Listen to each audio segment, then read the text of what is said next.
playing right field, Brennan Bosch. In center field and batting sixth, Ryan Rayburn. Batting seventh and playing third base, Scott Sizemore. Catching and batting eighth, Alex Avila. And batting ninth and playing shortstop, Danny Worth. For the Rays, leading off the playing center field, Ben Zobrist. And left field and batting second, Carl Crawford. Batting third and playing third base, Evan Longoria. At first base and batting cleanup, Carlos Pena. Batting fifth and playing right field, Matt Joyce. The DH will bat sixth, Willie Ibar. Catching and batting seventh, John Jaso. Batting eighth, Second base, Reed Brignac. Batting ninth, shortstop, Jason Bartlett. Pitching matchup tonight brought to you by U.S. Park Fast Lane to your plane. Eddie Bonine gets the start coming out of the bullpen. He's 4-0 with a good ERA for Detroit. And a strong right-hander, Jeff Neiman. He is 8-3. He'll toe the slab for the Rays. Can't afford to lose. Call 1-800-MUST-WIN. Brandon Inge, Carlos Guillen, Magler Ordonez all on the DL. Carlos will come off right after his 15 days, and Brandon expected to come off, really, he's hoping, not much longer than 15 days, but it'll probably be at least 3 weeks for Brandon. Well, it's time for our keys to the game, brought to you by your Chrysler and Jeep Superstores. Jim, the Tigers have not had much success against Jeff Neiman. Their key against this big 6'9 righty. Well, he's one of these other guys that does not walk many. He's got all the pitches. I think you really have to be aware that he has a 4-pitch type pitcher. Will go right after this lineup. That's the other thing you got to remember. He knows the Tigers are short. He'll go right after the lineup. Be ready to swing the bat. Tigers come in 51-48, 4 behind the Chicago White Sox in the Central. The Rays at a season's best, 23 games over the 500 mark at 61-38. Will Rhymes digs in, facing this 27-year-old native of Houston, Texas. The first pitch is a little bit high, and we are underway at Tropicana Field. Today's first pitch at 7:10. Brought to you by Cal gets spotted and win. Now the 1-0. A little bit. No, he caught the outside corner at the knees. 1-1 on Ryan. Well, this big right-hander, and I made big, making his 21st start. 8-3, 2.95 ERA. Batting average against 2.22. Left-handed batter against the righty. Rhymes swings and lines one into center right field. Just past Brignac. Not hit hard, but in the right spot. And Will Rhymes had a couple of hits in the game last night. Starts tonight's game with a single. Well, that's terrific for that young man. Get something started. Left-handers only 239, but 10 home runs. Right-handers only 206 with 6 home runs. Very impressive how he shuts down from both sides of the plate. Little power advantage for lefties over right-handed batters. Well, Johnny Damon back in that number 2 spot. Austin Jackson getting the night off. Will Rhymes in that leadoff spot. He is a base-stealing threat. There's a strike to Johnny Damon.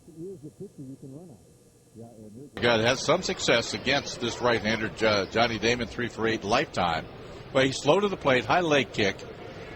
So that gives the runners an advantage to the runners. Former number 1 pick, 4th overall in the 2004 draft. Swing and a miss. Off-speed pitch, and Johnny Damon just waved at it. No balls and 2 strikes. Lost his last decision to Cleveland. 5 innings, 5 hits, a couple runs, 4 strikeouts and 3 walks. Not a strikeout pitcher, but 94 strikeouts, 128 in the 3rd innings, coming in with 40 walks. Very impressive, consistent season, just his 2nd in a major league rotation. Now Damon waiting on the 0-2. Here it comes, low and outside.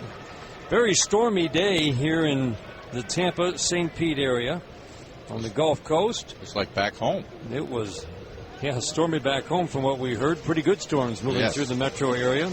Game time weather conditions brought to you by Scott's Lawn Care. Whatever the weather, have Scott's take care of your lawn this season. Rhymes goes, the 1-2 pitch. Line drive, base hit right where Bartlett, the shortstop, was. He was going over to cover second. Now they're waving Rhymes around third, and he will score. Johnny Damon checks into second with a double, and the Tigers take a 1-0 lead on the hit and run double. You talk about a perfect hit and run. He was behind in the count. In other words, the pitchers had 2 strikes on him, and he laid that ball in. And I'll tell you what, Johnny just sliced that ball right where the shortstop would have been. Bartlett covering second with the young kid Rhymes taking off at first base. And the ball, Crawford made a good play on the ball, Dan. You know, obviously he had a long way to go, but the ball scoots in that outfield turf. When he got over there, he bobbled the ball and actually kicked it into center field and enabled Rhymes to score all the way from first base. They were waving him home What do you think? I think he would have scored even if he fields it cleanly because of his momentum. I think so. So good start for the Tigers. Jeff Larish at the plate. Swing and a miss. Well, it's just what you hope for when you plug Will Rhymes into the leadoff spot, giving Jackson a day off. Absolutely. Create a little something. Put a runner in motion, and boy, you don't see that very often. It sure is satisfying when it works. The shortstop going over to cover. That's a dream hit and run there. The strike one to Larish, swing and a miss. It seems like what we've seen this year, Jim, hit and run, shortstop going over to cover second, and the ball's hit right up the middle to the shortstop covering second base. And he gets the ball, steps on second, throws to first. That's exactly, boy. But that was pure hit and run. 1-0 Tigers in the first. Now Larish waiting on an 0-2 pitch. Tigers just 2 for 13 with runners in scoring position in the game yesterday. The 0-2 pitch, ground ball up the middle, and that will get into center field. A base hit. Damon around third. He will score. The throw to the plate not nearly in time. RBI single for Larish on an 0-2 pitch, and the Tigers take a 2-0 lead in the first. How about the kids right up from Toledo have really come through in this first inning? Rhymes led off. Johnny Damon, the veteran, then Larish up from Toledo comes through again behind in the count. Just found the hole right up through the middle there. And when this artificial surface and you find the right spot, it is going to scoot through there just terrifically. Good job, man. On a grass field, that probably gets at least knocked down, you would think. You would think so. Well, what a start for the Tigers after 2 very rough days here in Tampa. The story of the game last night, unable to get even a ground ball out with that runner at third and less than 2 outs in a couple of different instances. Now Miguel Cabrera bats the first pitch. He swings and drives it to center field. Sounded like he broke his bat. Zobrist is right there to make the catch. Hardly had to move. Hit on a line, but not very hard. 1 out here in the first with 2 runs in. That ball absolutely died. Cindy brought you by the ABC Warehouse. That's the closest thing to wholesale. 1 out. That brings up Brennan Bosch. Need to get this bat going right here. The news of the day, the Tigers have made a trade. They picked up a player from within their own division, Johnny Peralta. Right. The Indians' third baseman. Having a bit of an off year at the plate. Quietly, Jim, he's made himself into a very good third baseman. Brendan Bosch swings and bounces it to second slowly. Charging, fielding, tagging the runner and throwing to first, Brignac. Wow. How did he get Larish going by him? That's a mistake by Larish. He's either got to stop or make sure he gets by the second baseman. So an inning-ending double play, but the Tigers scored 2. We'll tell you more about the trade when we come back. Tigers 2-0 after half an inning of play. This is the home of Detroit Tigers baseball.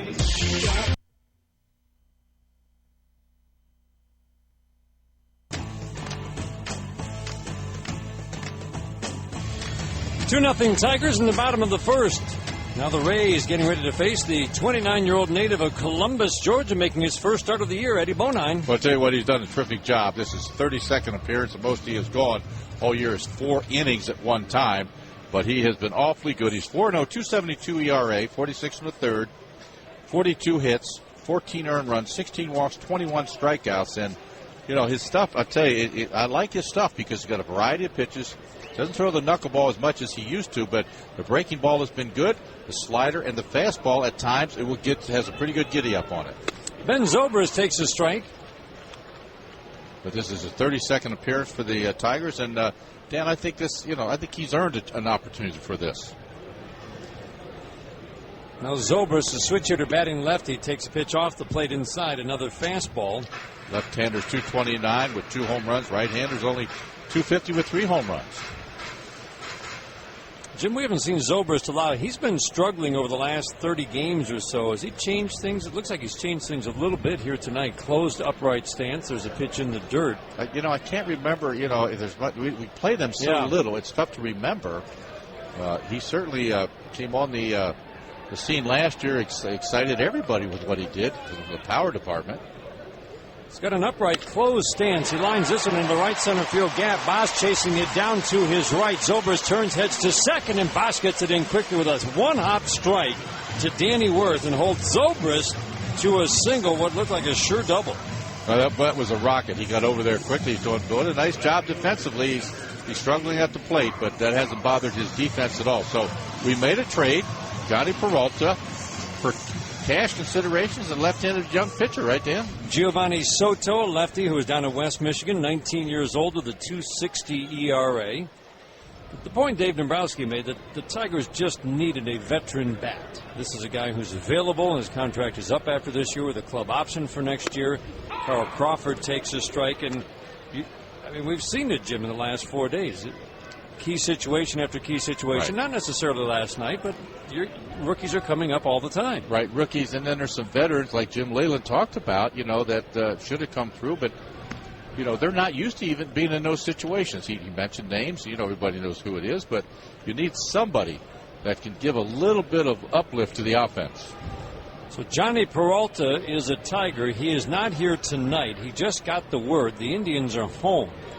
And the Tigers hoping that he'll be able to join the team for the game tomorrow. Carl Crawford swings and pops it up, playable on the infield. Coming in, Scott Sizemore. He'll make the catch in fair territory, halfway to home, right along the line. 1 out, a man on first. Tricky thing is, it's a noon start tomorrow, so you would think unless he catches the last flight out tonight, Jim, probably takes an early flight tomorrow. But all indications are he'll, the kind of guy he is, he'll find a way to get here and join the Tigers for tomorrow's game, and he'll step right in at third. Sure, well, everybody's familiar with him all the times the Tigers played Cleveland. He was a shortstop, then they moved him over to third, started doing a very nice job over there defensively, struggling offensively this year. 7 home runs, 43 RBIs, and a 246 batting average. Another toss over to first to drive Zobrist back. Zobrist has 20 steals in 22 attempts, and the Tigers have not done a whole lot to slow the Rays in the first 2 games. 7 steals for the Rays in the first 2 games of this series.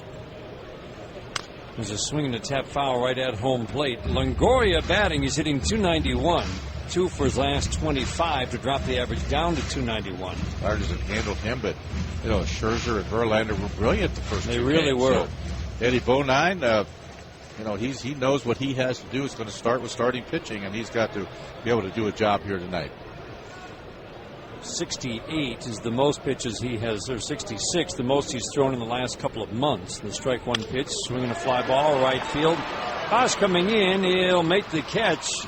Kind of had his bend down to catch that sinking drive. I'm not sure he saw it clearly, but he made the catch for out number 2, and that leaves it up to Carlos Pena. Eddie Bonine's arsenal, a tailing fastball, and again, he'll throw 90, 91, but the way he set it up at times make it to the hitter look a lot faster. Curveball has been a good pitch for him. The slider, of course, the change, and the knuckleball, he was saying he might throw it, once every 25 or 30 pitches. And Jim, it was a lot more than that at the start of the year, wasn't it? It really was, and I think that really turned things around for him, gave him that extra trick pitch, and also gained, I think, a lot of confidence. Once he had that, then made his other pitches that much better. Carlos Pena bats, and he takes a pitch low. Ex-Tigers have driven in 7 of the 8 runs the Rays have scored in the 2 games. Matt Joyce has 5 RBIs with a grand slam and the bloop double single that broke the 2-2 tie yesterday. And Carlos Pena hit a 2-run home run in the first inning of the game yesterday. Now a strike at the knees on the outside corner. Tigers being managed by Lloyd McClendon tonight. Jim Leyland suspended 1 game for, the heavy argument with Marty Foster the other night. And I guess it was the sunflower seeds that ended up causing the... Well, like he said, his mother said you shouldn't talk with your mouth full, so he knows he made a mistake. Runner goes. The pitch is low and inside. Third on to second high, and no chance. Alex Avila didn't have much of a shot that time. Zobrist steals his 21st. Off-speed pitch down and in, and just very difficult to get the right preparation to throw the ball because you have to come up and go throw around the left-handed hitter, and throw wasn't even close. Yeah, Jim had said originally it was 2, then he was able to talk him out of the 2-game suspension. Inappropriate and aggressive conduct is the official terminology from Major League Baseball. Well, it was a horrible call by the umpire, and if he'd have said to Jim when he went out that he blew the call, but he didn't do it. There's a pitch low and inside. The crowd cheering because Zobrist just took third. Now this is a situation with Pena at the plate and 2 outs. The Tigers are not going to shift out of their Pena shift. You've got 3 infielders on the right side. The third baseman, Sizemore, is at short. and they are basically conceding that runner at second, allowing him to steal third. Absolutely. With one out, Sizemore's over by third. 3-1 the count on Carlos Pena. Outside, he walked him. So it's very unusual. The crowd gets excited, but talking with Gene Lamont today, Jim, it's just a calculation the Tigers make with Pena at the plate. Hit charts say if he hits a ground ball to the left side, it's more by short than by third. Right. And it really doesn't matter to them if that runner's on third with 2 outs or on second. Right. Well, you're taking a chance. A wild pitch fastball that, for the most part. They're going on tendencies of Carlos Pena. So that's 9 steals, and 2 of those steals have been the same kind of thing. Crawford stealing third, now Zobrist stealing third with the Pena shift on. 2-0 Tigers in the bottom of the first. Runners at the corners. Big batter to get right here. Matt Joyce. The pitch is a little bit low from Eddie Bonine. Jim Leland feels the curveball that you were talking about, Jim, a good pitch for Bonine early in the count, but not a swing and miss pitch later in the count. Something that he can get over for a called strike to get ahead. Here's the 1-0 pitch. Swing and a miss. Now that looked like the knuckleball to me.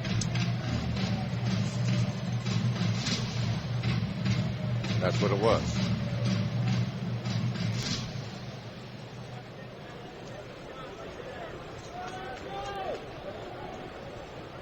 Joyce hitting .232 in his limited at-bats, 3 home runs, 13 RBIs, 69 at-bats. The 1-1 pitch in the dirt, blocked by Alex Avila, moving to his right.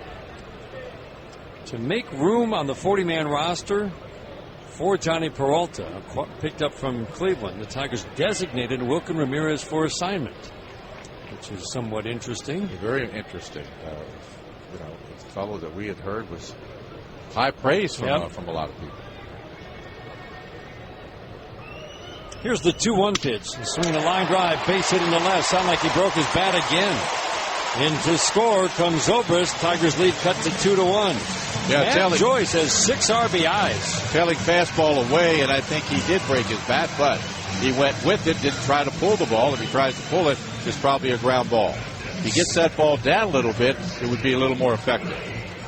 Well, Matt admitting there's always that extra feeling at the plate when you're facing your ex-team, and boy, it sure shows in this series with 6 RBIs out of the 9 runs that the Rays have scored. Well, there's no question about it. Anybody who's played this pro game, I still have feelings about Pittsburgh. You still want to beat the Pittsburgh Pirates. Absolutely, boy.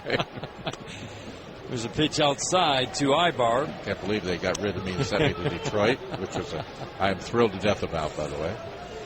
Ibar's the DH, hitting .259, .278 from the left side. 0 for 2 in the game last night with a walk. A lot of guys in this lineup know how to work the count, make his throw pitches, and draw walks. The 1-0 pitch, swinging a ground ball, tap foul. Boy, important to come out of this inning still with the lead.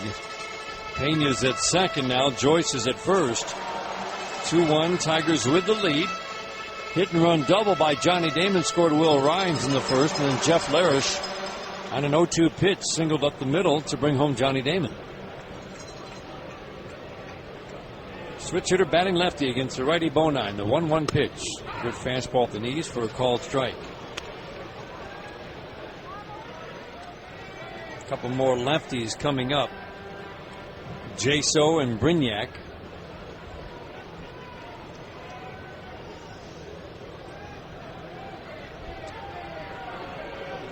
Now Bonine, the 6'5 righty, the native of Columbus, Georgia, into his motion. The 1-2 in the dirt and blocked by Avila, and Carlos Pena probably could have gotten over to third, but he holds at second.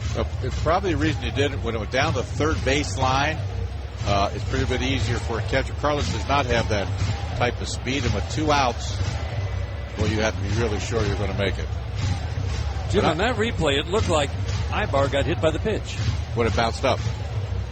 Didn't it? A little bit, yeah, it could have been. He wants to hit, apparently. It looked like maybe it was an optical illusion that's what caused the ball to go that way. 2 on, 2 outs, a run in. 2-1 Tigers in the bottom of the first. The pitch from Eddie Bonine. Low and inside. We'll be keeping an eye on pitch counts because you would think, Jim, somewhere 65 to 70 is his limit tonight. Sure, depending, he's already throwing stress pitches here in the first inning. He's thrown 22 here in the first. 2-1, Tigers with the lead. 09 sets. He's going to turn and look Pena back to second base. 09 originally drafted by San Diego. Tigers took him in the Rule 5, minor league Rule 5 draft in 2005. Had a couple of good years in the Tigers farm system. He's been with the Tigers parts of the last 3 years. 3-2 pitch, runners go.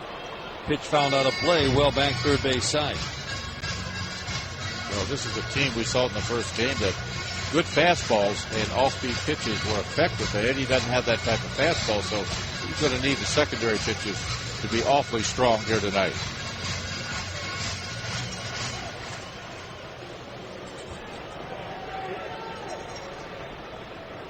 Danny Worth shades up the middle with Ibar batting from the left side.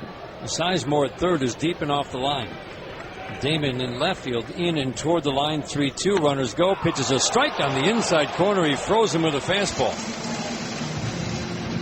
Rays strike for one after the Tigers take the early lead.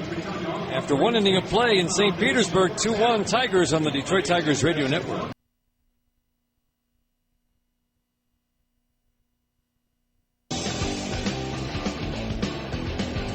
Tigers with a 2-1 lead after 1 at Tropicana Field in St. Petersburg.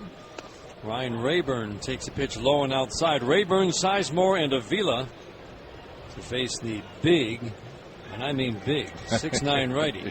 He and John Rouse side by side would be an interesting pair. There's a foul out of play. Two of the largest men in all of baseball.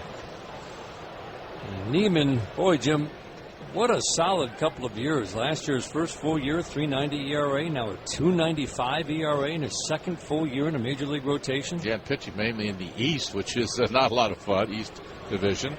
There's a pitch a little bit low. He's made 2 good starts against Boston already, and 1 solid start against the Yankees, who come in next. He will not pitch in that series. But just very steady and consistent all season long. He's only given up more than 3 earned runs 3 times in 20 starts. It's a heck of a year. And he goes 6 innings almost every time out. Swinging a foul. That start you mentioned in Cleveland was rain shortened. Another start was shortened when he took a line drive off his leg. One of his first starts of the year. I think it was his very first start.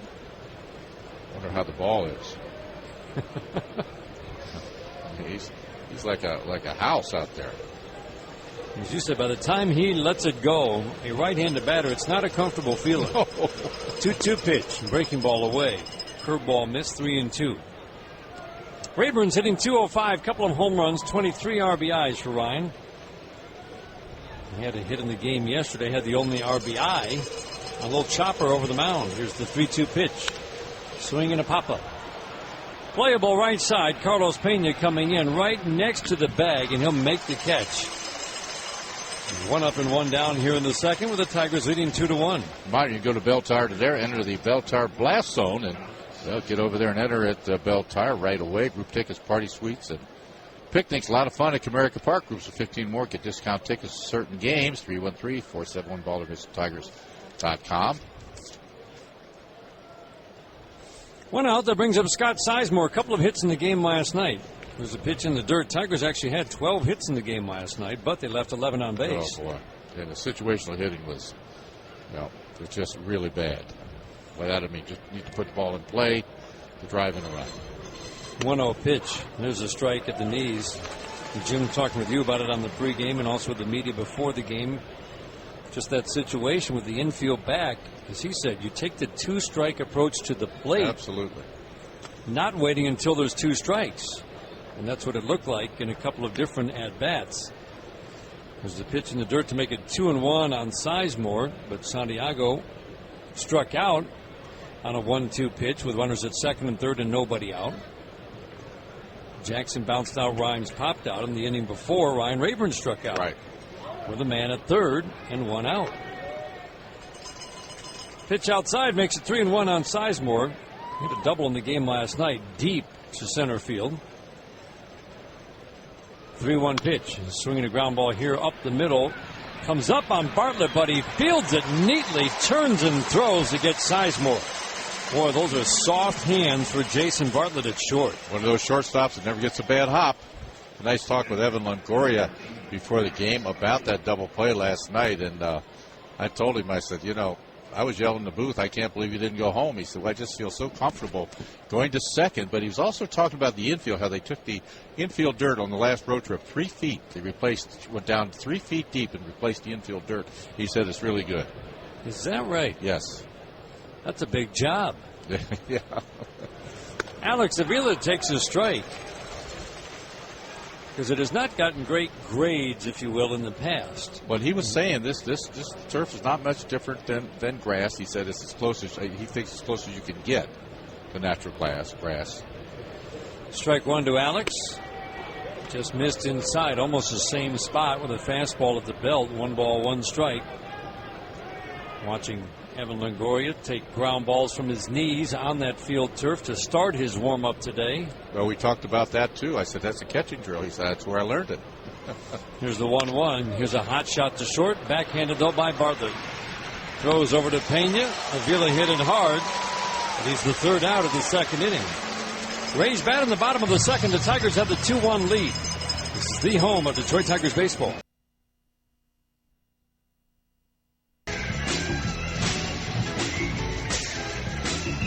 2-1 Tigers are in the bottom of the 2nd inning. Spot start for Eddie Bonine tonight. His first of the year.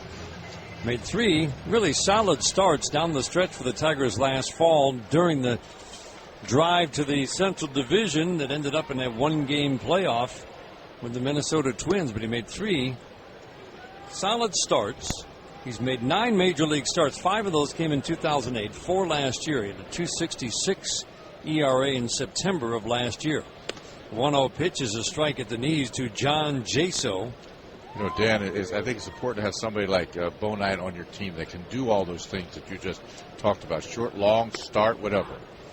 There's a strike, and last year was quite the up and down year. Literally 4 times up and down with the Tigers. And this year he's been with the Tigers all the way and very valuable out of that Tigers bullpen. There's a foul right off the end of the bat of Jaso. Count stays 1 ball, 2 strikes. Bonine is 29 years old. Strictly in relief so far this year. The 1-2 pitch. Swinging a high pop-up. Shallow right field. Rhymes is going out. Long run for Brendan Bosch, and he makes the catch. Rhymes, I don't think, saw that ball.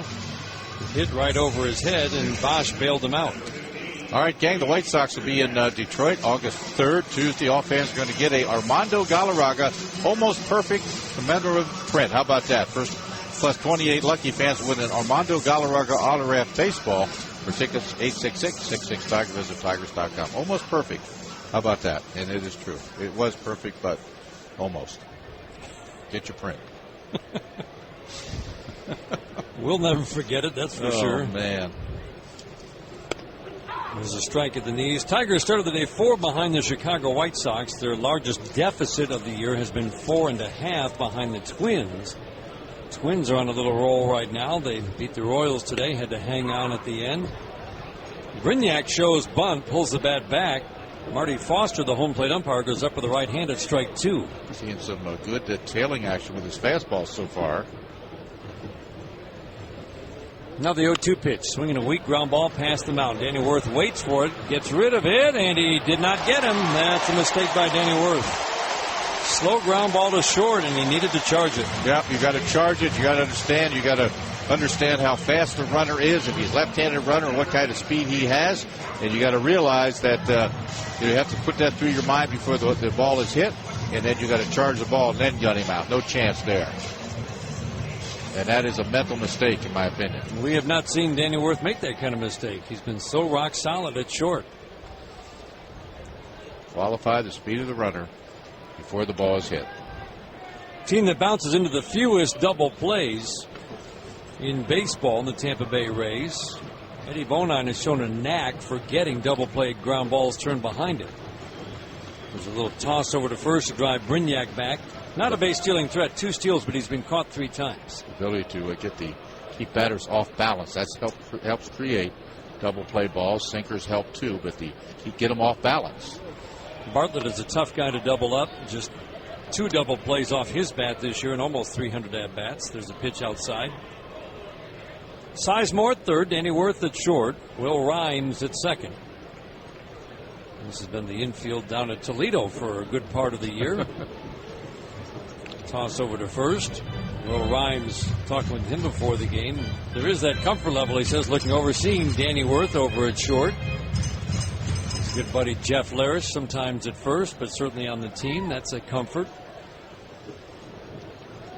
2-1 Tigers in the bottom of the second inning. Runner goes, 1-0 pitch, fouled out of play, right in on the hands of the fastball, and it looked like Brignac had a good jump. It did also look like Bartlett was trying to take that ball to the right side, letting the ball get in on him. This team is not a good, when you look at the batting average, this is a team that depends on pitching, of course, and great defense. A 254 overall team batting average. The Tigers at 271. And yet just outside the top 5 in runs per game. 6th coming into this series. Joe Maddon's in his 5th year as the manager of the Tampa Bay Rays. He just climbed over the 500 mark in his managerial tenure recently in the last few weeks. The thing he did right from the start was he told his team he wanted to be the best base running team in baseball. And even before they started winning, they were one of the better base running teams in baseball. There's a pitch outside. They pitched out, but Brignac wasn't going. And it's now 2-1 on Jason Bartlett. He says he never minds if a player gets thrown out. He said you have to overcome the fear of being thrown out. Never has a problem with that. His only problem was a mental mistake. You either weren't thinking or you didn't see the situation. Right. Well, that'll drive you crazy, Manny. But he encourages his players to go all the time. There goes Brignac. 2-1.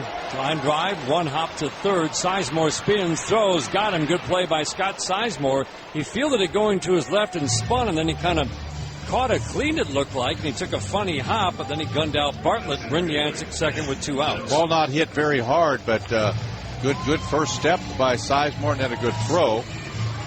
But you know what they've done, Dan? I mean, besides they have some superstars, but they have some players that can play a lot of positions. And if you could do that, they normally have good speed and good instincts. And that's really the type of player, looks to me like they've drafted, and if they got them in trades or draft, that they put together to make this type of ball club. One of those guys is right here, the super utility man, Ben Zobrist. What a luxury for Joe Maddon to have a guy like this and Sean Rodriguez. It's a breaking ball strike, especially those guys, Jim, who can play infield. The guys who play 3 spots in the infield are valuable, but the ones who can play infield and outfield equally well. So that tells you they have good speed if they can do that. Zobrist came up as a shortstop. He takes a pitch high, fastball away, 1 ball, 1 strike. But yesterday he started at second and Upton got hurt, got his outfielder's glove, went to center field. So that's strong. It's like having a lot of switch hitters. Yeah, Zobrist said he never envisioned himself as a super utility guy, but it certainly has increased his playing time, hasn't it? Big time. Pitch outside. The power has dropped off this year, but he certainly flashed the power last year. But for the last 30 games, he's hit 188 with 1 home run and a slugging percentage of .256. This is a guy who slugged .540 with 27 home runs last year. 2-1 pitch is a strike. That's a good pitch. Right at the belt with a fastball. He had Zobrist backing out of the way, and it's 2 balls, 2 strikes. Yeah, that is that swing back action, which I like a lot. Hitter thinks it's inside, a little tailing back action. Zobrist with the closed stance from the left side, holds the hands low just below the left shoulder. Next pitch from Bonine. Oh, he thought he got it on the inside corner, but back Zobrist away for ball 3. Hits just the same from either side of the plate. 6 home runs, 47 RBIs for Zobrist, 22 steals. 2-1 Tigers lead in the bottom of the second inning. Man on second, 2 outs, 3-2 pitch, swinging a ground ball to second. Rhymes will wait for it. Knee-high bounce. Guns it over to Cabrera. Zobrist is out, and so are the Rays. They leave a man in scoring position. After 2 in St. Petersburg, the Tigers hold on to the 2-1 lead on the Detroit Tigers Radio Network.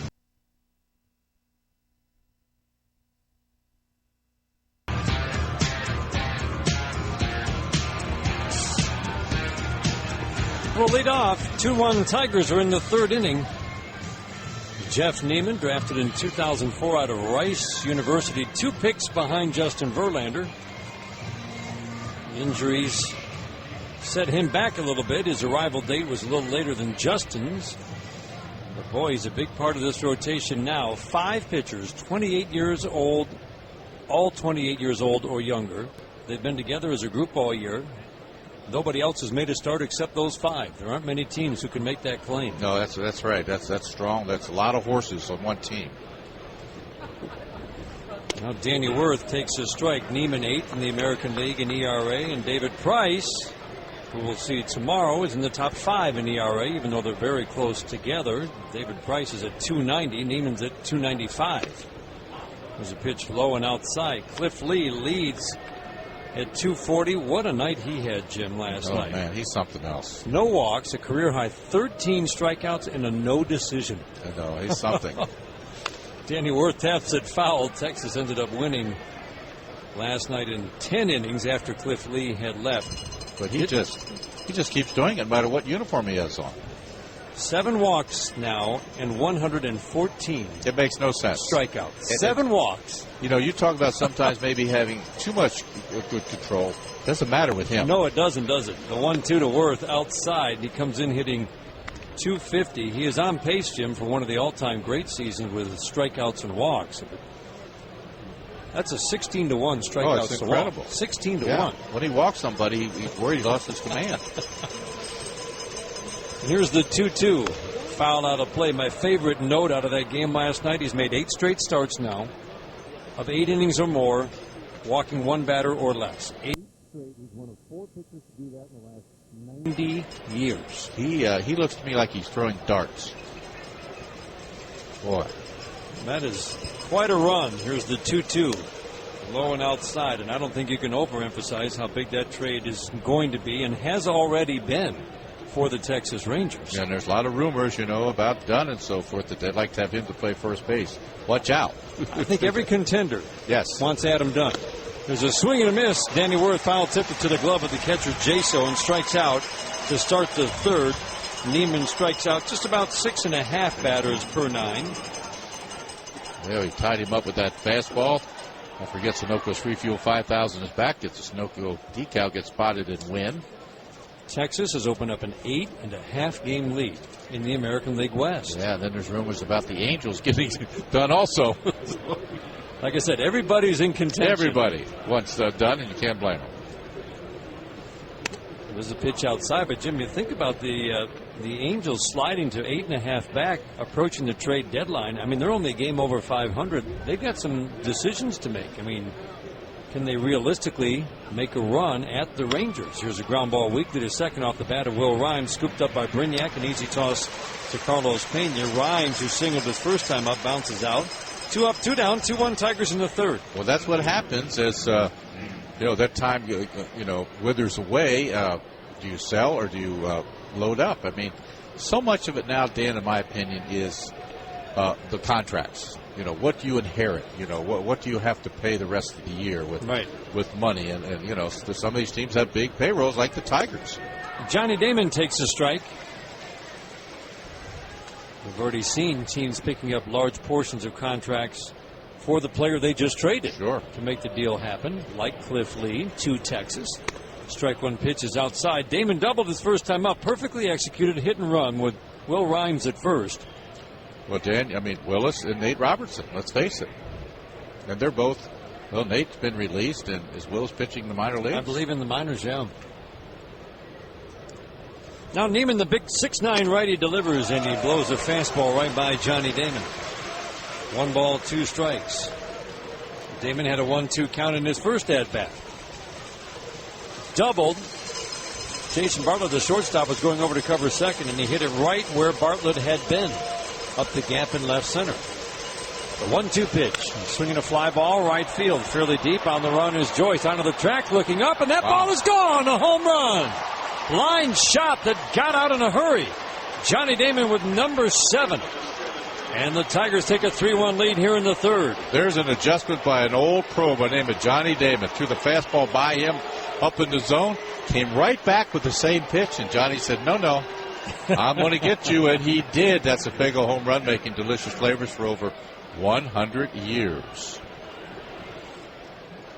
Tigers have not been hitting many home runs lately. That's their first in 9 road games. First home run in 9 road games for the Tigers. Jeff Larris swings and taps it foul. Yeah, that has really stood out. The lack of those. It's nice to have those 2-3 run home runs every once in a while.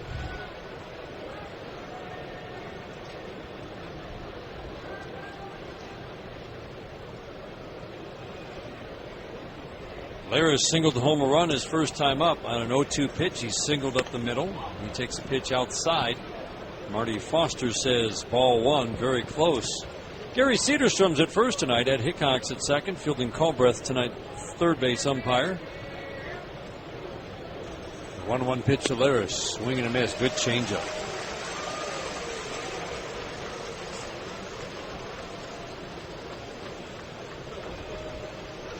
Larris now 2 for 7 since his recall from Toledo. He was hitting .270 with good power. Left-handed batter against the righty Neiman. A 1-2 pitch in the dirt. One thing the Rays will do is give up home runs. It allowed the third most in the American League coming into this series, but Tigers had not homered the first 2 games. The Rays had hit 3. Tigers have been very good limiting the home runs this year. Here's the 2-2 in the dirt. Well, part of that could be that, as we talked about in the game last night, that they believe in going after them with fastballs, getting ahead of the count, and, there's a pattern there. Yeah.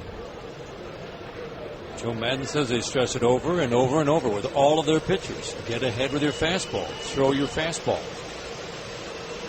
There's the 3-2. Swinging a tap foul right at home plate. Looked like he had a good fastball to hit. He did, but it looked like he was a little tardy on that.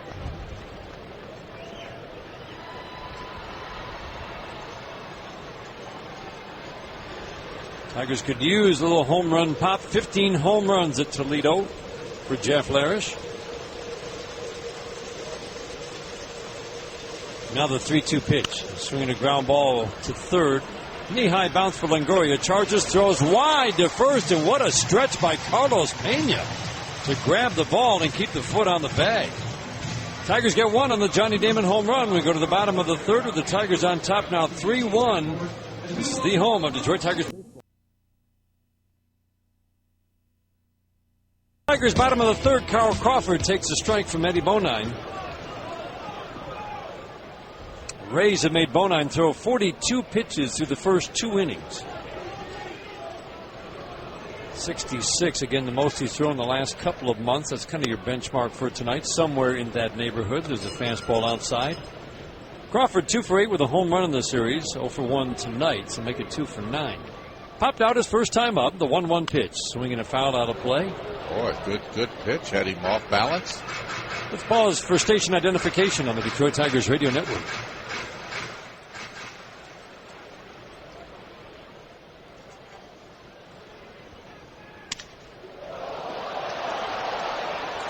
It's a ground ball weakly to short with a shattered bat. The barrel of the bat goes into the crowd, and there's no play for Danny Worth. How about that? A dribbler past the mound, and all Danny Worth could do was charge and pick it up. That's right, and half that bat went into the grandstands or over the home dugout on the first baseline, but he absolutely got sawed off, and with that speed, Danny Worth did the right thing. Pick it up, give it back to Bonine. Well, he's got those short strides, and boy, does he cover ground as we watch a replay of him going down that first base line. They don't re-sign him here, so he's going to get a lot of money with somebody. Can't even imagine what the dollar amounts will be. Here's a ground ball, deep third, hits third base and goes over a diving Scott Sizemore into left, and Crawford will hold at second. Oh, man. Well, I'm not sure he would have gotten him at first anyway, and it turns out that Crawford couldn't get to third, so it would look like a bad break. I think it would have been a hit anyway. I would agree with that, but a little surprised with Crawford not getting into third, especially with Johnny Damon in left field. I thought he'd scoot over to third. I mean, he stopped not quite halfway down, and you can see not that he's mad. He's just surprised that because he was going for second. Yeah, I don't know if Crawford didn't pick it up or what, Jim, but geez, that ball took such a high hop when it hit the bag that I think he could have walked into third. With his speed, absolutely. First couple of men on, boy, look at the hits in this game for Tampa. Zobrist had a sharp single to right. Joyce had a blooper. Brignac an infield base hit. Crawford an infield slow tapper. And Longoria has a ground ball and hits third base. Those are the 5 hits for Tampa. They had 8 hits total in the first two games of the series. But they won because of walks and home runs, timely hitting, and great defense. Bonine turns and looks to second. Danny Worth ducking in behind. Well, this is what Tampa does. That speed on the bases can disrupt everything from the pitcher all around the infield.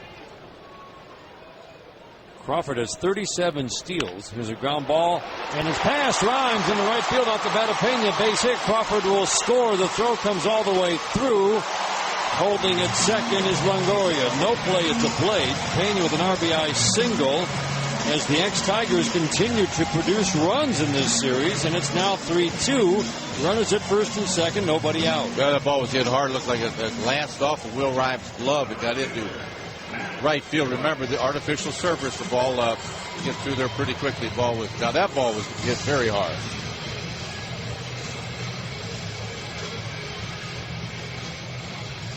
First and second, nobody out. Looked like Rhymes was surprised by how fast that ball got to him. Yeah, I was going to say, Dan, if Crawford would have read that base hit by Longoria, this game would have been tied up. Because you think Longoria would have gotten to second easy. Absolutely. Ground ball slowly to the right side, backhanded by Cabrera. Quick flip down to Danny Worth at second to force Pena. Again, Bonine induces a weak ground ball, but he can only get a force out of it. Runners at first and third, one out. The putout goes 3-6, forcing Pena at second base. Longoria is at third, first and third for Willie Ibar. Twins won earlier today on the General RV scoreboard. Delman Young did it again, didn't he? Delman Young. 3-run homer. With another home run. Joe Mauer hitting. What's new? Delman Young with 3 RBIs has 64 RBIs in his last 61 games. 64 in 61 games for Delman Young, who, by the way, is still not walking at all. and yet he's hitting, Jim, .334. It's been something, and Morneau still not playing. No. They've got to be getting concerned. Boy. Now Ibar, the switch hitter, the DH, takes a strike at the knees. Avila is setting up outside. The 1-0 pitch grabbed the inside corner. 1 ball, 1 strike. Of course, last year with Morneau out, I'm not saying they like having him out, but they got hot last year without Justin Morneau. But it's hard to do that. I mean, they'd much rather have that big guy in there. Absolutely. MVP type season. That's the year that Justin Morneau was having at the time of his injury. Well, we wish him well because he's a quality big league player and a terrific young man. 3-2 our score. Runners at the corners. 1 out. Ibar waiting. The 1-1 from Bonine. Swinging a weak ground ball to short. Charging is Danny Worth. Underhand flip to second. One relay to first. Not in time. My goodness. The run scores 3-3 game. How many weak ground balls can you induce? And he's just not getting them to hit it hard enough to turn a double play. Well, he's making terrific pitches. He's keeping them off balance, keeping the ball in the infield for the most part. But sometimes pitches are too good, and that's what's been happening in this inning. Boy, I mean, a really weak swing by their DH, no less. So, Ibar safe at first. There was just no chance to turn the double play. They tried. 3-3 tie. We're in the bottom of the third inning. There's a pitch in the dirt to John Jaso. He's hitting .264. He got the starting the game last night. He went 0 for 3. A lot of guys 0 for 3 last night, weren't they? Against Verlander. Man. Solid start for Justin, and Max Scherzer had a very good start the night before. It might have only been 5 2/3, but boy, was he rock solid. Well, like we said, no hitters. I mean, my goodness, don't see that very often. It would have been something to see it go to the 7th without a hit on either side, and we came within 1 strike of seeing exactly that. Dual no hitters through 6. 1-1 pitch off the plate inside to Jaso. He can take a pitch and draw a walk. Incredible walk rate for a rookie, and he's walked twice as often as he struck out. Be a good walk rate for a Wookiee too, wouldn't it? Well, those Wookiees are very tough to walk. Waiting on the 2-1 pitch. Here it comes at the knees for a called strike. 2 balls, 2 strikes. 3-3 tied. Tigers with 2 in the first, 1 in the third. The Rays with 1 in the first and 2 here in the third. Spot start for Eddie Bonine, so the Tigers didn't have to juggle their roster after they split doubleheader on Sunday. They're going to skip Jeremy Bonderman in his start over the weekend, and then he'll start in the doubleheader next Tuesday. There's a ground ball up the middle, slowly, fielded by Worth on the grass in front of second. Easy toss over to first to Cabrera. Jaso bounces out, and that ends an inning full of bounce outs and ground balls. But the Rays scored 2 after 3, a 3-3 tie on the Detroit Tigers Radio Network.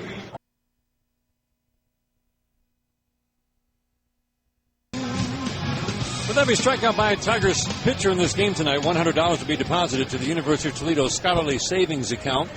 The University of Toledo, more ways to create your future.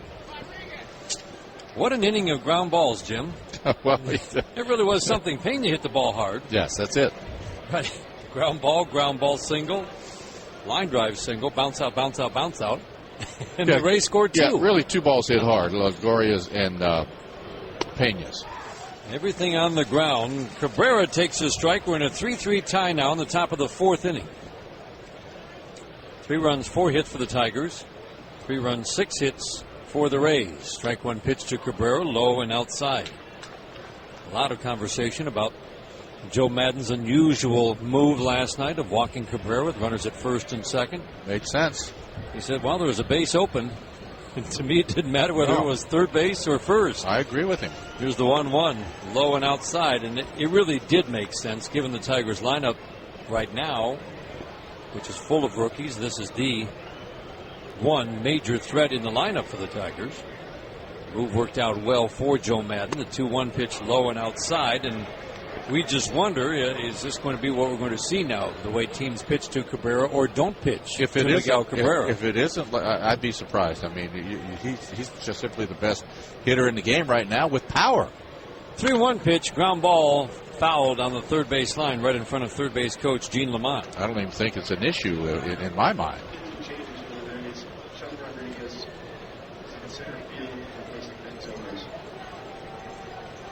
Sean Rodriguez, you might have heard in the background, is Now the new center fielder for the Tampa Bay Rays. 2 pitch, fouled out of play deep down the right field line.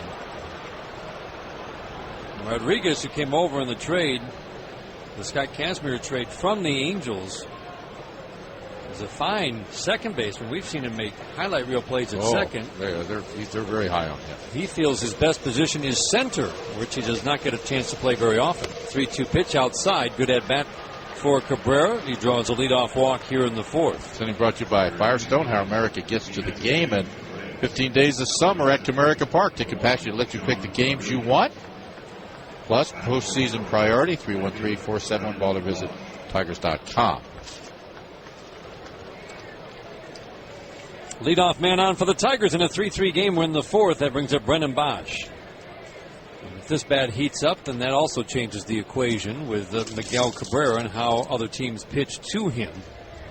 Right now, Brennan Bosch is in a 4-for-43 skid. There's a pitch outside, and he just has to find a way to battle through. The thing that jumps out at you, Jim, even in that time, he's walked 8 and struck out 7. That's unusual for someone going through a streak that bad. Right. to walk more than he has struck out. So to me, that is the one positive you can take out of it. He still is aggressive, but he'll still take a walk. Yeah, I think it's aggressive, but I think it's smart aggressive.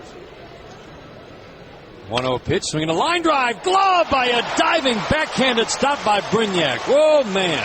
Brendan Bosch couldn't have made much better contact. A line shot headed up the middle, and Brignac took the hit away. Well, that's what happens when you're in a slump. You do hit the ball hard. He hit the ball hard last night. One time a bullet, and now he hits another bullet with a terrific swing. That's the swing that we saw so much earlier before he went in this slump. Staying behind the ball, get the barrel of the bat out in front, and the ball jumps off his bat. Picture perfect. So that's when you have to remind yourself, just stay with that swing. That's right. Don't let it bury you. 3-3 time, man on to man out. Now a line drive, base hit, one hop off the dirt into left field off the bat of Ryan Rayburn. Stocking at second is Cabrera. Two good swings in this inning, and now 3 of the last 5 batters off of Jeff Neiman. Yeah, we're seeing with Neiman, to me, he looks a little uncomfortable tonight. And his breaking ball has not been a factor, which is a big part of his arsenal. Tiger hitters taking advantage of it so far. 2 starts against the Tigers last year. 7 innings, 2 earned runs in Detroit, a no decision. Left with a 3-1 lead, and the Tigers scored 3 runs in the 8th inning to come from behind and beat the Rays 4-3. Now Scott Sizemore takes his strike, and then he went 7 2/3 here and gave up just 1 earned run, came out of the game, and the Tigers scored 3 in the 9th to break a 1-1 tie. Right. And they lost 4-3. That's a couple of tough no decisions. Really. Tigers with better swings already in the first 4 innings today than we saw really in 2 games last year. The strike 1 pitch. Low and outside. 1-1. Sizemore bounced to short his first time up. Well, his fastball has been at 91, and the thought is maybe the gun's a little slow here, so he's probably 92, 93 with his fastball. And folks, you will not hear my partner say that again this year. No. The gun's a little slow here. A little slow, and I kind of after watching Verlander and Scherzer, you get a feeling that it is a little low. Here's a ground ball to short. That'll be 2. Underhand flip from Bartlett to Brignac. Relay to first. That's a double play. 6-4-3. Taylor-made. Tigers put a couple of men on. Cannot score. We go to the bottom of the 4th in a 3-3 game. This is the home of Detroit Tigers baseball.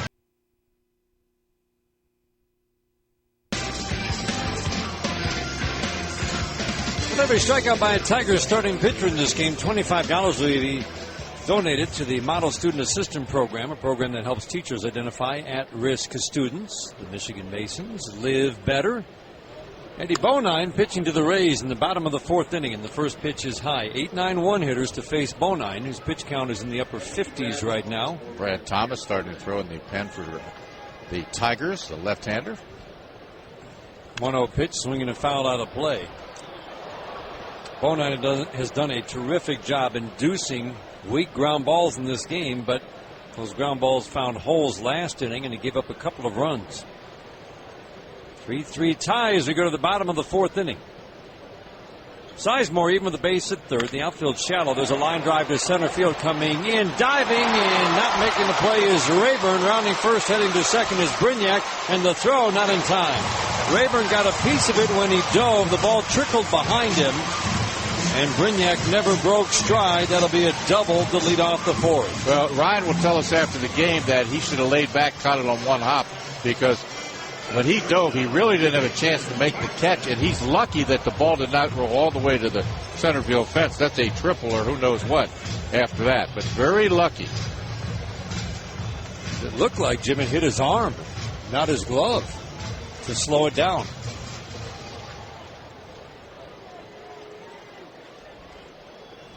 So leadoff man on, the first extra base hit for the Rays, who have 7 hits now. The number 9 man, Jason Bartlett, who had .320 last year, hitting .244 this year, takes a pitch in the dirt. The ex-Twins shortstop bounced out to short his first time up. The Mariners have scored 3 off Mark Burley in the first. They've got a 3-0 lead. Sean Figgin stole home to score one of those runs. Oh, boy. On the General RV scoreboard. There's a pitch off the plate inside. 2-0 on Jason Bartlett. The Twins won earlier today, as we mentioned. So the Twins, who start the day 1 game back, by the end of the night could be in a first place tie with the White Sox. Now the 2-0 pitch, swinging a ground ball, base hit into center field. That'll make it a 4-3 game. Rounding third, heading home is Brignac. The throw to the plate comes all the way through. He scores easily. Down to second goes Bartlett on the throw.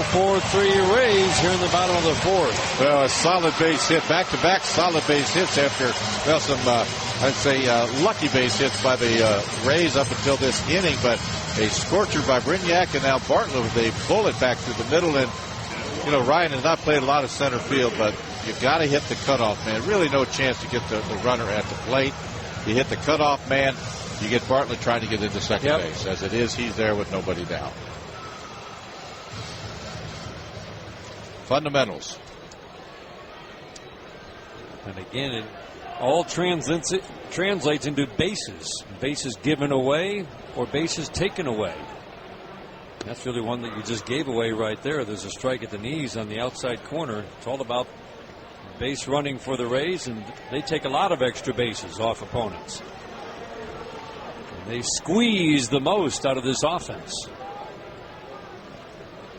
Comparable to the Twins and Angels in how much they produce. With fly ball, center field. This one is deep. Rayburn is on the run. He's tracking it. He'll make the catch on the warning track in the deepest part of center field. Zobrist gave it a ride. Rodriguez. Over to third goes Bartlett. Rodriguez in for Zobrist. Gave it a ride. Well, back to back. Good swings. And you would think, and here comes acting manager Lloyd McClendon. Rodriguez almost hit it out, and that's going to be the end of the night for Eddie Bonine as his pitch count climbs. Rodriguez made a bid for his 7th home run, came up just a little bit short. So the Tigers will make a change here in the 4th inning, trailing 4-3 with a man on third and 1 out. And while they make the change, we'll pause for these words on the Detroit Tigers Radio Network. Fat Diets. Brad Thomas is the new pitcher for the Tigers. Man on third, a run in, 4-3 Rays in the bottom of the 4th. 1/3 of the inning in the first game of this series had a strikeout. Look at his last 3 innings, giving up 3 earned runs, 5 hits, a couple of strikeouts. Overall, walks have been the problem. 21 walks and only 17 strikeouts, 42 1/3 innings of work.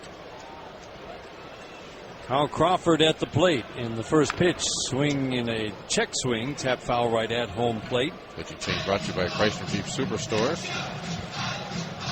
You can definitely limit Crawford's effectiveness with a lefty on the mound. He's hitting .353 against right-handed pitching and just .240 against lefties. But this is one quality hitter right here. About a .311 average into the game. The strike one pitch, low and outside. Jim, at times that slider looks like it's going to be better, but there's a lot of inconsistency, isn't there, from game to game? Very much so. What I've seen lately, though, I've seen there's some changes. He still has a hard slider, but also he has maybe not a slider, but maybe in between curve and slider takes a little bit off. So obviously working on something to make that better. Now swinging a tap foul. Dribbles down the first baseline. Thomas has, well, as you mentioned, walked more than he struck out. Got off to the terrible start. And really, even with 12 walks and 14 strikeouts, Jim, his last 32 innings, he does have a .313 ERA. So he's finding a way to come up with big pitches with men on base. Well, and they need him. I mean, he has been a guy that they can count on every couple spot starts when Willis was here and so forth. Now the 1-2 to Crawford. Swing in a weak tap foul. Dribbles down the first baseline. Evan Longoria waiting on deck. We don't have word on why Zobrist came out of the game. Sean Rodriguez hit that long fly ball. Trying to see, so I don't remember anything when he was on the base paths.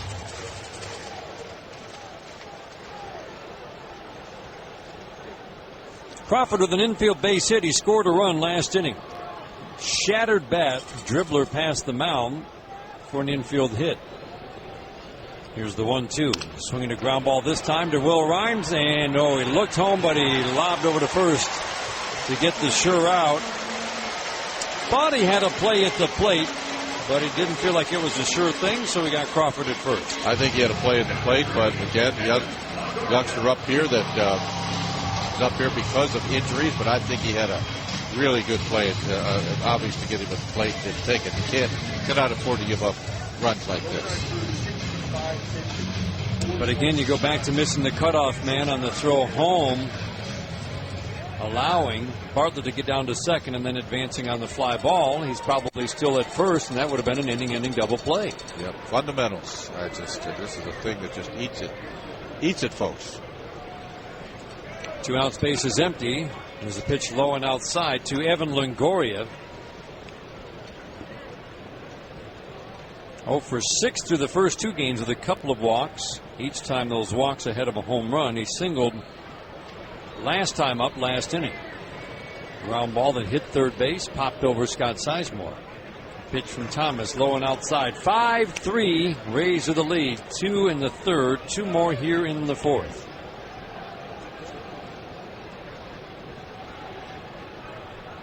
Thomas works from the stretch, first base side of the rubber. Sizemore deep, a couple of steps off the line at third on the right-handed hitting Longoria. The 2-0 line drive, base hit into right field. Solid line single for Longoria's second hit of the night. Pretty good hitter, isn't he? Sure is. He's just 24 years old. A terrific all-around player. My goodness, the plays he can make, and there weren't hard many to get it where he's at. Yeah, there weren't many who thought that he could turn the double play that he turned in the game last night. Long-time veteran observers of the game didn't think that he could make that play. Well, guys on his own team didn't think he could make that play. I'm one of them. As you know, when I said I was floored he went to second base. To me, you got to cut off that potential tying run for sure. Jim Leland thought he would go home. Talked with him before the game. Gene Lamont sitting right next to him agreed. Now Carlos Pena takes a breaking ball low and away. Because not only would he got the lead, the potential tying run, but with Cabrera running, it would have been a double play home, 5-2-3. Pena's shift is on. I was going to say, if you did get him at first, you kept the tying run from scoring. Now the 1-0 pitch. Strike at the knees on the inside corner. Pena has walked and singled. Singles for Pena and Joyce driving in runs in this game.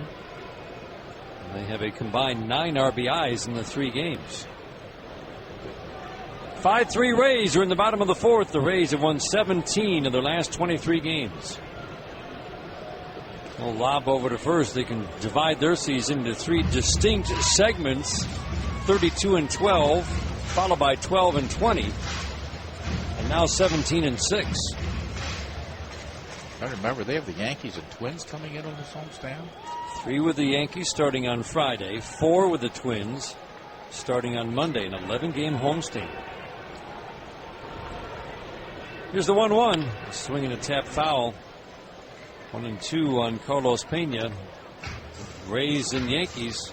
You would hope that's going to draw big crowds. These first 2 games are not even drawn 20,000. It is just it's been this way. Yeah, they average 22,000 a game, which is a surprisingly low total for a team with the second best record in baseball. They're just 2 behind the Yankees in the East. Grimes is onto the outfield grass, shaded toward the line. The 1-2 pitch to Pena, up and in, and it hit him. Hit him on the right arm, it looked like.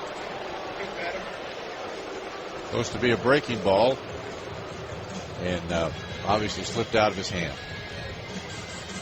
Double by Brignac started this inning. Bartlett with a single brought him home. The bounce out by Crawford brought home Bartlett. Longoria singled, and now Pena hit by a pitch, and that brings up Matt Joyce.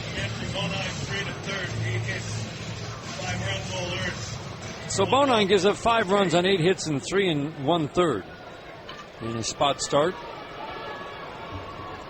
Really did a pretty good job inducing weak ground balls, but then at the end, some good swings from the Rays. There's a pitch in the dirt from Thomas to Matt Joyce. The ball kicks out to Avila's left, but no advancement by Longoria. Joyce is 1 for 2 in this game. Getting some time at DH for manager Joe Madden. Dan, when you watch this team, you almost get the feeling, because they have a low team batting average, that this is kind of what they do. May not hit the ball hard, but they have good speed, put runners in motion. Man. The 1-0 pitch, up and in. They don't bomb the ball like Toronto. They're middle of the pack in home runs. 91 coming into the series. But they've got enough home run power, and you got to believe they keep thinking, boy, if Upton and Zobrist just hit like we know they can and have in the past, this offense could have a whole different look. Swing and a miss. They want to get Joyce's bat going, and yet they continue to be involved in trade rumors involving guys like Adam Dunn, who again is on everybody's short list. But it's clear that Tampa does want to trade for a bat, and they might be in better position than most teams because they got one of the best farm systems in baseball. Yeah, they say they've got a lot of good folks in their system. Lefty against lefty in this matchup. The 2-1 pitch from Brad Thomas, swinging a ground ball deep first, fielded right along the line by Cabrera. He'll make the play unassisted. And a long fourth inning comes to an end. For the second straight inning, the Rays scored 2, and after 4, they've got a 5-3 lead on the Detroit Tigers radio network. 5-3.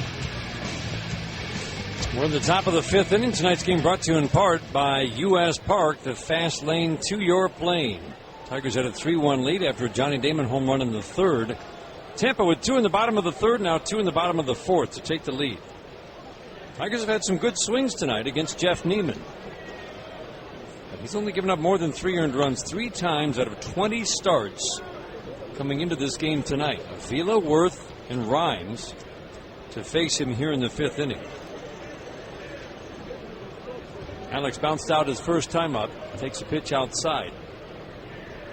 The 1-0 pitch at the knees for a called strike. Marty Foster goes up with the right hand. So as big as Neiman is, he can throw down at the hitter. That's an advantage, even with the low mounds of today. He starts over on the third base side of the rubber, takes a quick step back and slides the right foot over the first base side of the rubber.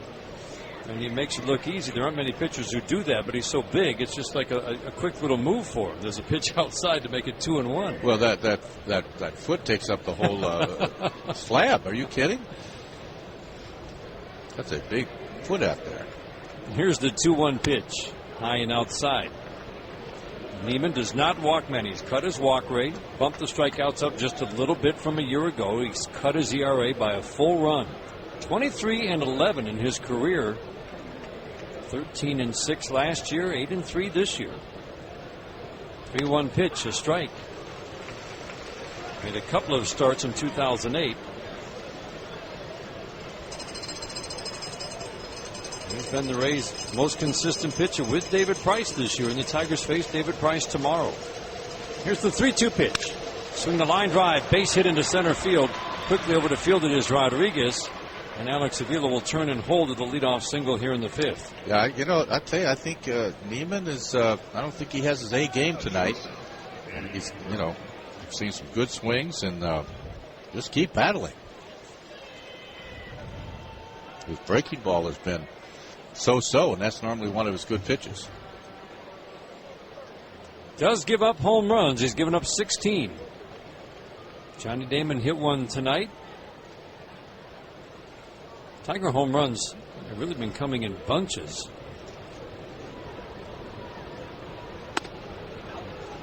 Worth takes a pitch up and in and appeal to first. First base umpire Gary Cederstrom says he did not go.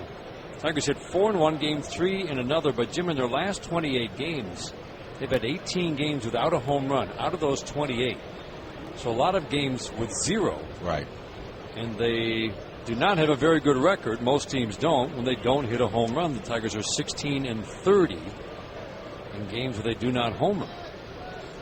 Daniel Worth takes a strike. Well, it's noticeable, and you can't live by the home run, but once in a while, a 2-run home run, a 3-run home run, and the threat also. Outside of Cabrera now, you say the threats are limited because Bosch has been in a slump, and there isn't really anybody else that you worry about with one swing and a bat at this time outside of those couple fellas. Worth holds the hands low, knees bent, fairly upright stance. He takes the pitch off the plate inside. Close. 2-1. He struck out on a fastball his first time up. Well, Gene Lamont flashing the signs. He's the one in charge of the offense here tonight with Leland out of the game. Yeah, he doesn't have to look over to the dugout tonight, does he? It's up to him to put hit and run on, but whatever you want to do, or hit the home run sign on too. He did that with Damon. That was terrific. Now the runner goes. 2-1 pitch, fouled out of play. Boy, did he have a jump. He did.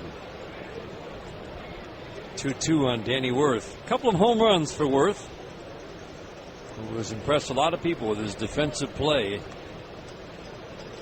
First at second the first time around. Now it's short mostly the second time around. A little mix up there covering second base. You had two fellows covering second base. That's a pretty good size hole. Yeah, they were talking with each other. Let's get it straight. Right-handed batter against the righty Neiman.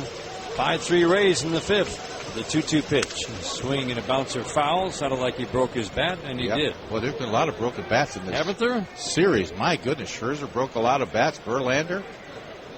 Man, Johnny Damon's broken a lot of bats. And I'll tell you, Matt Joyce has really broken a lot of bats. He had a little sword in his hand by the end of his at-bat. The at-bat that broke the 2-2 tie yesterday. Bat shattered, but he blooped it down the right field line for a double.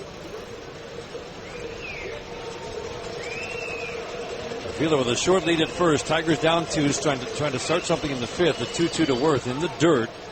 Good block by John Jaso. Check some scores in the General RV scoreboard. Phillies lead the Diamondbacks 2-0. That game's in the sixth inning. Phillies have been on a roll. They won 6 straight, and the Diamondbacks have lost 5 straight. Braves over the Nationals 3-1 in the fifth inning in Washington, D.C. Steven Strasburg pulled from that start yesterday, and the entire nation's capital holding their breath. Oh, man, flags are at half mast just in case. I mean, it's something.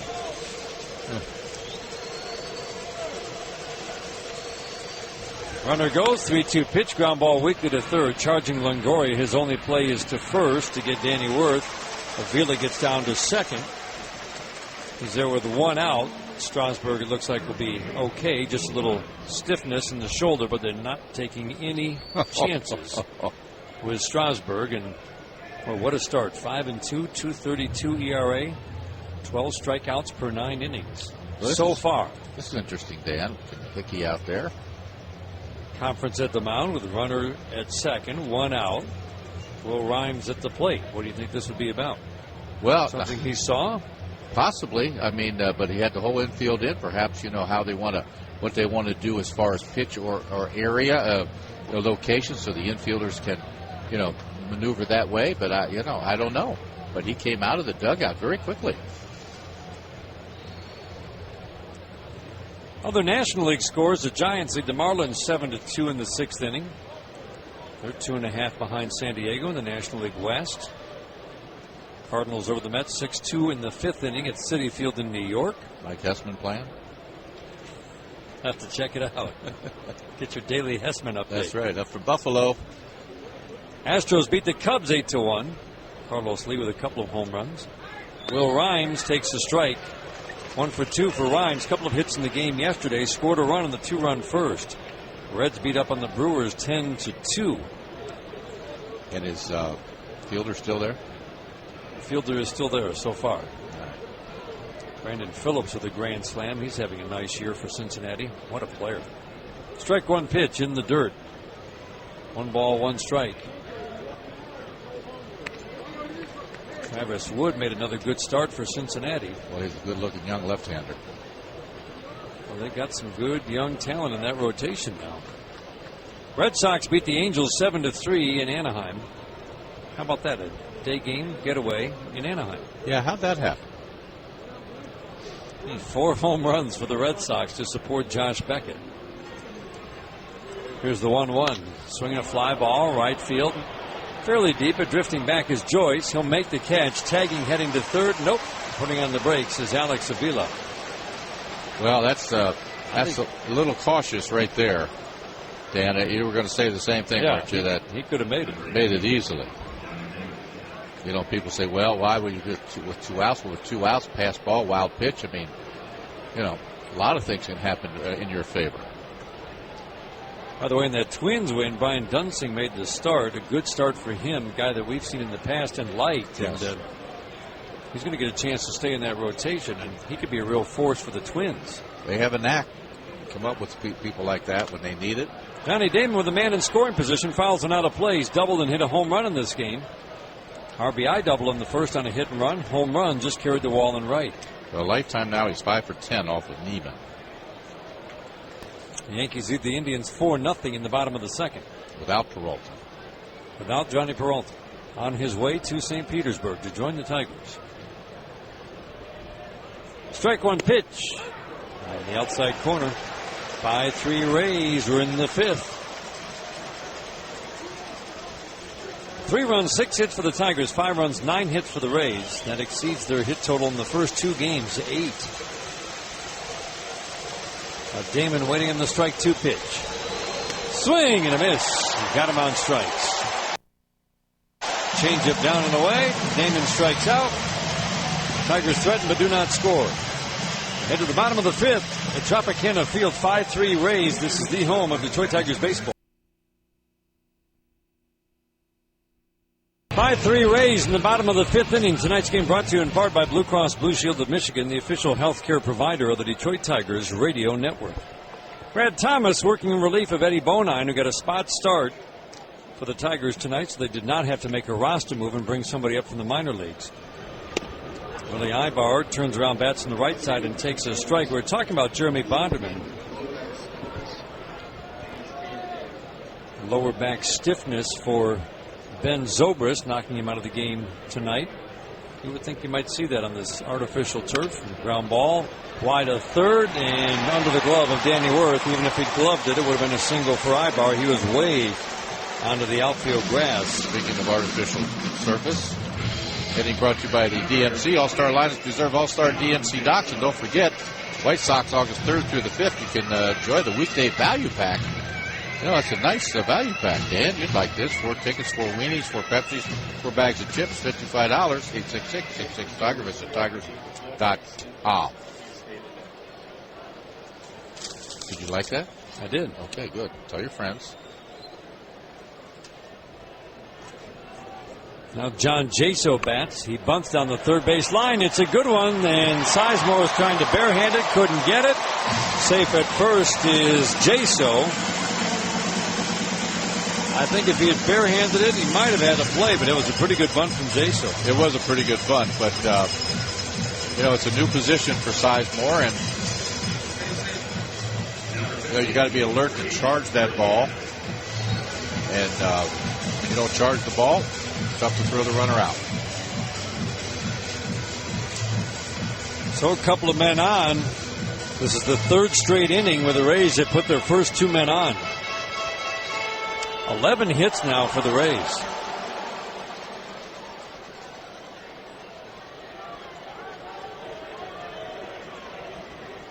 Now everybody looking bunt with Reed Brignac at the plate. Tigers pinching in at the corners. Thomas turns to second. Brignac showed bunt at the plate.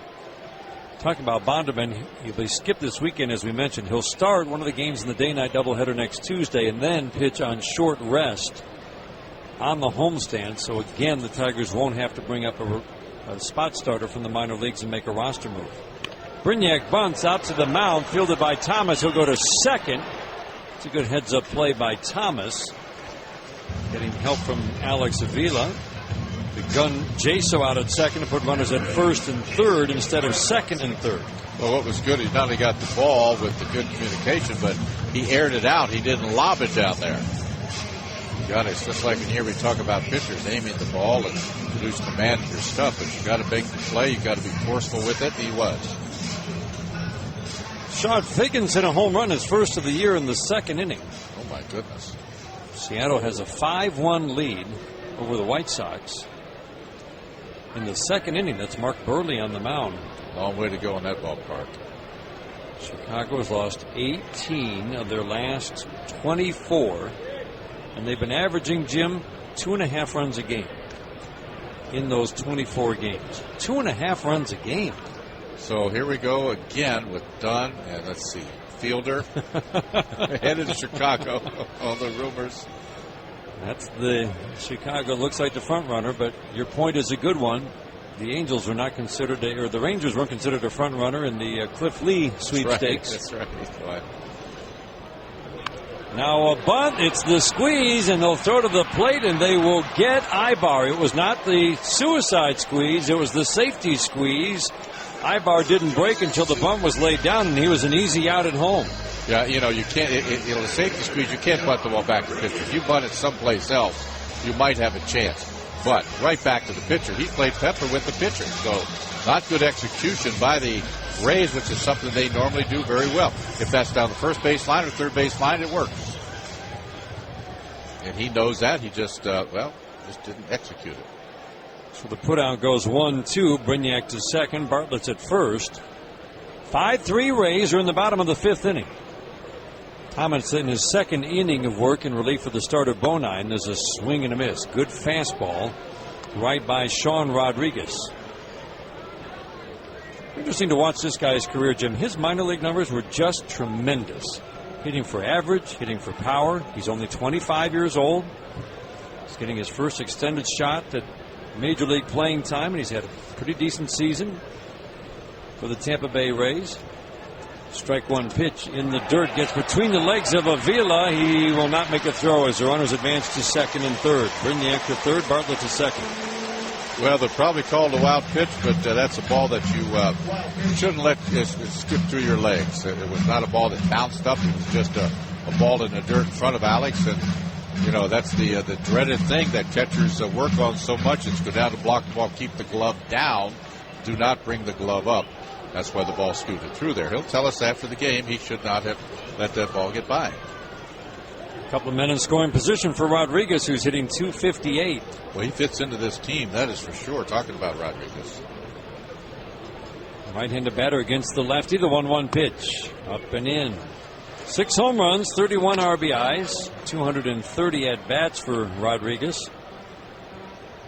But boy, he had just monster numbers in the minor leagues. Hit for average, hit for power. Hadn't really brought it to the major leagues until this year, and he's shown signs. Got off to a slow start. He's picked it up since the beginning of May. 2-1 pitch.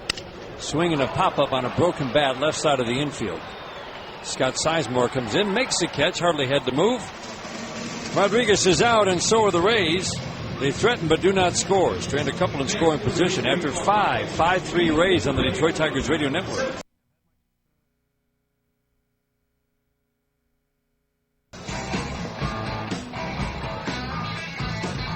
Three Rays are in the top of the sixth inning. Dan Dickerson and Jim Price from Tropicana Field. Glad to have you along on this Wednesday night.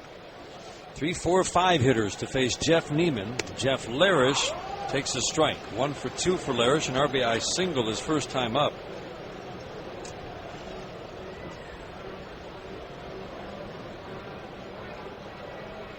Neiman works first base side of the rubber. The strike one pitch. A little bit low. 1 ball, 1 strike. Third time that Jeff Larish has come up with the Detroit Tigers. This is the first time this year. Came up in 2008. Was solid. Line drive on 1 hop softly to second base. Backing up the plate on the outfield grass. Brignac. He flips over to first to get Larish. 1 up and 1 down. This inning brought to you by the Jack Demmer Automotive Group. Discover the Demmer difference. Don't forget the Angels will be in Detroit. Coming up August 6th, first 10,000 fans, you're going to get I'm going to get one for Dan Dickerson, I swear. Get a island-themed floppy hat brought to you by National Coney Island. I'll get some hot dogs also, which are delicious. For tickets, 866-66-TIGER or visit tigers.com. Now, who loves you? Look at that. You're going to get one for me. You get your hot dogs, floppy hat, you name it. That'd be what a do you good want night. on those dogs? Chili, everything? Miguel Cabrera swings and fouls it out of play. Lined out to center his first time up. Walked his last time up. Brendan Bosch will follow. Tigers are down 2. We're in the 6th inning. Had some good swings off Neiman tonight. Scored 2 in the first, 1 in the third. Had a couple of men on in the fourth. A fly ball, left field, goodbye. Whoa, he hit it a mile. Miguel Cabrera with number 25. And the Tigers are down a run, 5-4. Oh, my goodness. That had to go 30 rows over the left field fence. Nobody moved in a white uniform. Nobody. You talk about tracking a breaking ball. He did. Wow. I think Neiman's tipping his hat to him. Holy mackerel. Fago home run, 100, making Flavors. This is Flavors for over 100 years. Wow. As long and as instant a home run as you will see. Oh, it was beautiful. 2 home runs for the Tigers. Had gone 8 straight games on the road without one.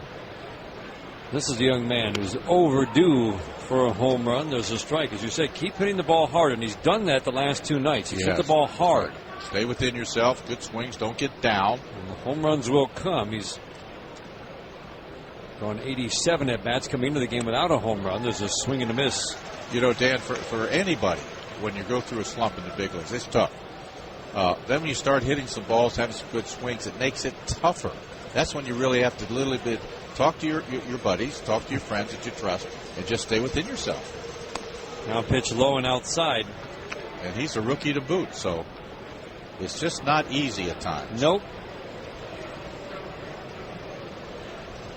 Came up swinging a hot bat and stayed hot for 250 at-bats. It was really something to see. There was an inevitable cool down coming, and now he has to fight through it. There's a pitch at the outside corner for a called third strike. He's not taken many in recent weeks, even during this slump, but he took a called third there. Now that had better action on it than the one Miguel hit 900 feet. Unofficially. Let's pause for station station identification on the Detroit Tigers radio network. Set a record, David.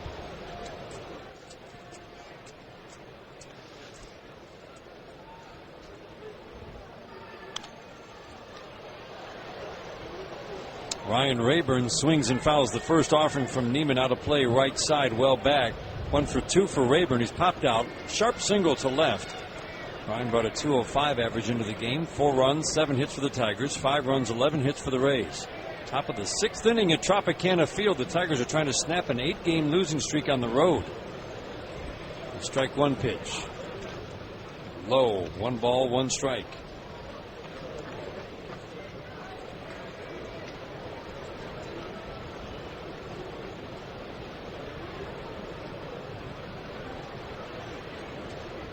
Neiman drops the hands into his motion. The 1-1 pitch. Ground ball hit hard and fouled on the third base line.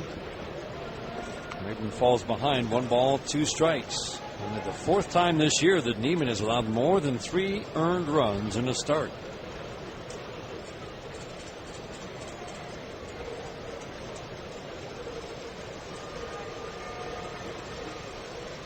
Neiman takes a big deep breath. Takes a step to his left.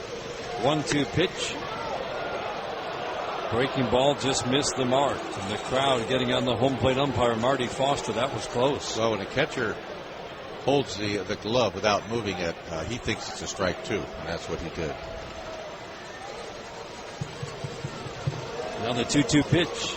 Curveball low and away. Not close this time. And it's now 3-2 on Rayburn. Sizemore's waiting on deck. Tigers down a run now in the 6th inning. They had a 3-1 lead. Fell behind 5-3. The Cabrera home run is 25th. Has tightened things up a little bit here in the 6th inning. The 3-2 pitch. Low and outside. Good at bat for Rayburn, who fell behind 1 ball, 2 strikes. He works a walk. Just the second issued by Neiman, who has struck out 3. And that brings up Scott Sizemore.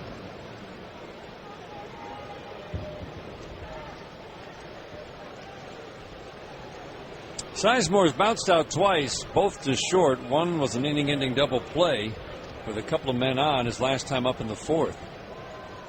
Well, you might get the bullpen busy for the Rays. It's a very good bullpen that does a fantastic job protecting leads in the late innings. Scott Sizemore takes strike 1 from Neiman, a fastball at the belt. Afternoon game tomorrow. It's a 12 o'clock start. Rick Porcello gets the start for the Tigers against David Price, the fine young lefty for Tampa. Neiman turns and guns one over to first. Rayburn has a very short lead. Outfield plays Sizemore straight up. They do not move very much.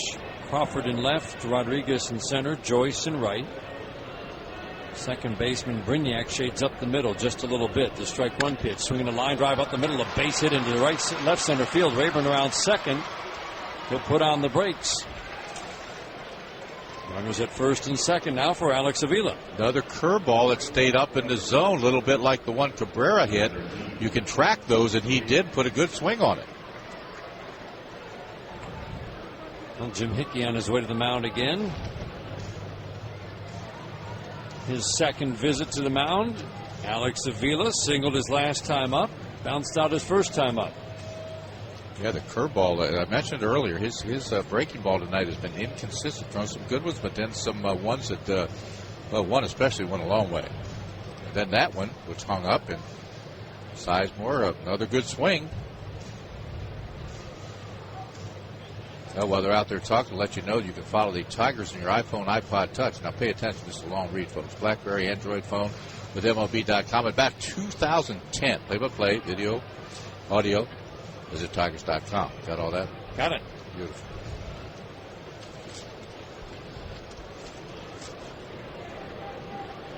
Alex Avila steps to the plate. Lefties have the advantage. And Jeff Neiman hit him for higher average, more power than righties. See if Alex can put a good swing here and tie this game or give the Tigers a lead. First pitch. Off-speed pitch for a strike on the inside corner. Got the breaking ball over.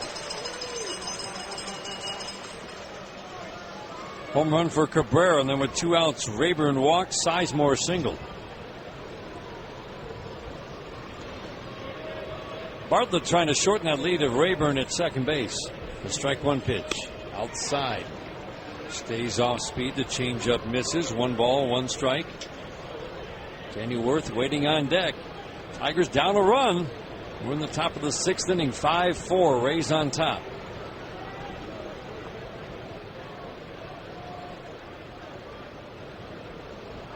Now the 1-1.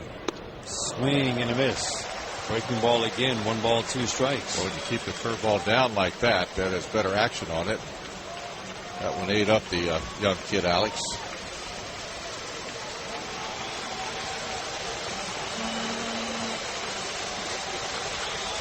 Two on, 2 outs, and the Tigers are down a run in the 6th inning. Alex Avila trying to deliver a big 2-out hit.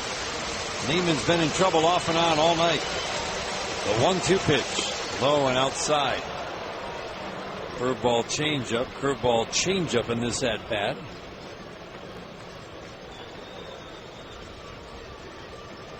Alex singled to center his last time up. Pretty good outfield arms. Rodriguez in center, Crawford in left, Joyce in right. Neiman gets a sign from John Jaso as catcher. He sets, holds the glove at the letters. The 2-2 pitch. Way inside. He tries the curveball again. Misses badly. 3-2. That loosens the base runners. Rayburn. Sizemore will be off with the pitch. It's been all off-speed pitches. This pitch will be interesting. You always set for the fastball, but then you make the adjustments. Neiman glove on the left knee, ball behind the back, leans in to get the sign from Jaso, takes a long look in and gets the sign. Now he's ready. The runners take off. The 3-2 pitch, swing and a miss. He got him on strikes. Stayed off speed the entire at-bat. Avila strikes out. The Tigers train 2. They get 1 on the Cabrera home run. We go to the bottom of the 6th inning. 5-4 Rays. This is the home of Detroit Tigers baseball. With every strikeout by a Tigers pitcher in this game, $100 will be deposited to the University of Toledo's scholarly savings account. The University of Toledo, more ways to create your future. 5-4 now. Tigers down a run as we go to the bottom of the 6th inning. Brad Thomas in his 3rd inning of work in relief for the starter Eddie Bonine, who was making a spot start when 3 1/3 was charged with all 5 runs. Pitching to the 2-3-4 hitters Crawford, Longoria, and Pena. And the first pitch to Crawford is a strike. 5 left-handed bats in this lineup for the Rays tonight, plus 2 switch hitters. Sweeping slider off the plate, down and away. Crawford tonight 1 for 3, has scored a run, brought home a run with a bounce out. Sizemore even with the base at third. Rest of the infield back. Damon shades toward the line in left. Straight up in center for Rayburn and in right for Bosch. Crawford takes a pitch off the plate inside, sitting on 99 triples in his career and 399 stolen bases. How about that? In his career. What a career he is having. And he has not yet turned 29 years old. At the end of the homestand, August 5th, he will turn 29. 2-1 pitch. Broken back, ground ball to short. Charging Danny Worth, scoops it up, guns over to first to get to Speedy Crawford by half a step. 1 up, 1 down here in the 6th inning for Evan Longoria, who's got a couple of hits tonight.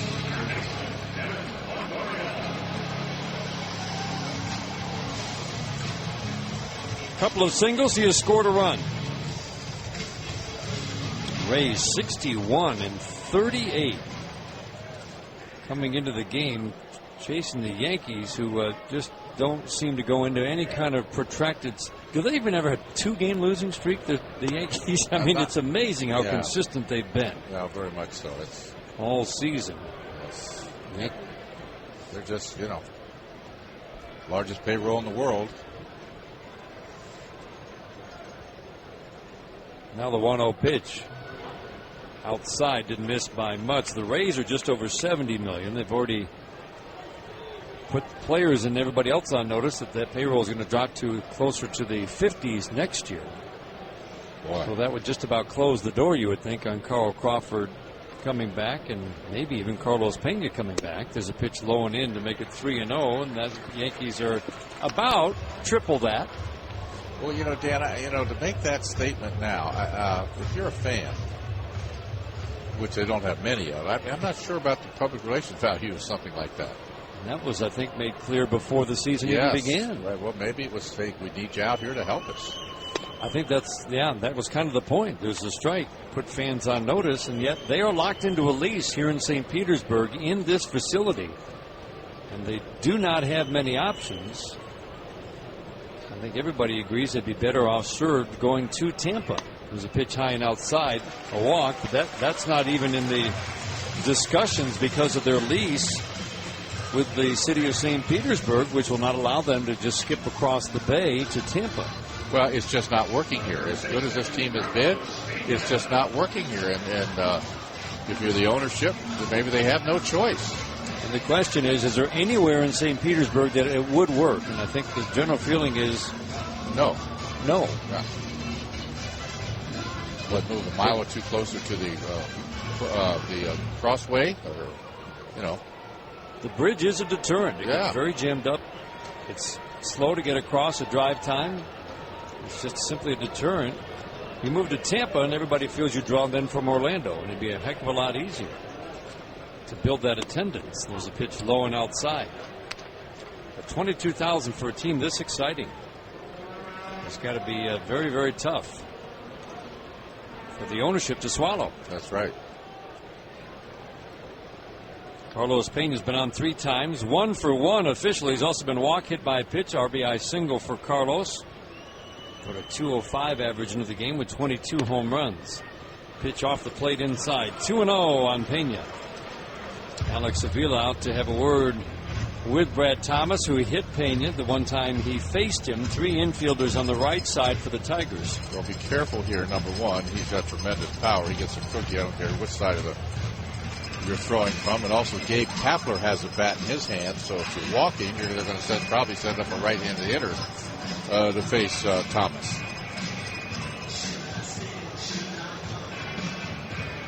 Rick Knapp out to have a word, and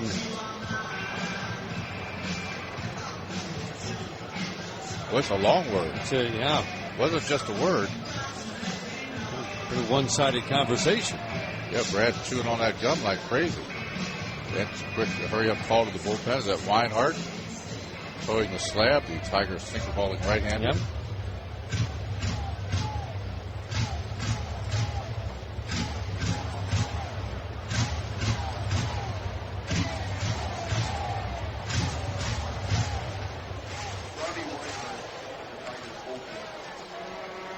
Man on, a man out. The Rays have had lots of base runners in this game.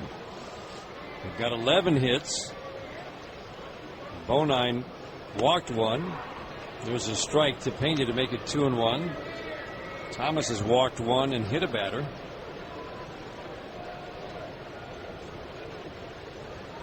.480 for the Tigers. 5 runs, 11 hits, no errors for the Rays. 3 infielders on the right side. Rhymes at second is on the infield dirt. Normally he'd be on the outfield grass. There's a line drive over Danny Wirth in the center field for a base hit. Stopping at second is Longoria.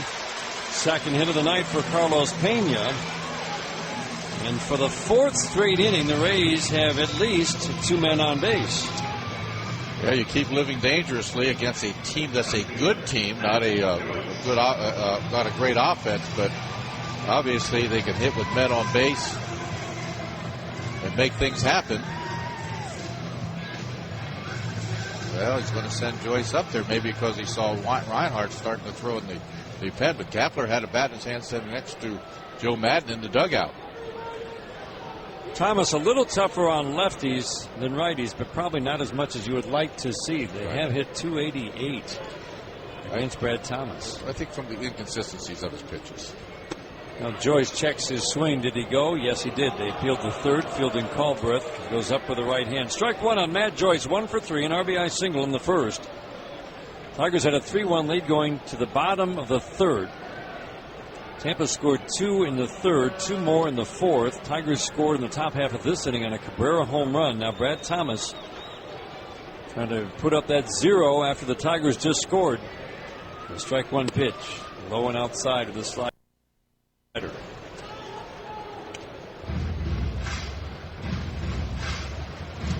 heard me talk about comfort zone for pitchers. I think Brad Thomas does not have that comfort zone with his secondary pitches.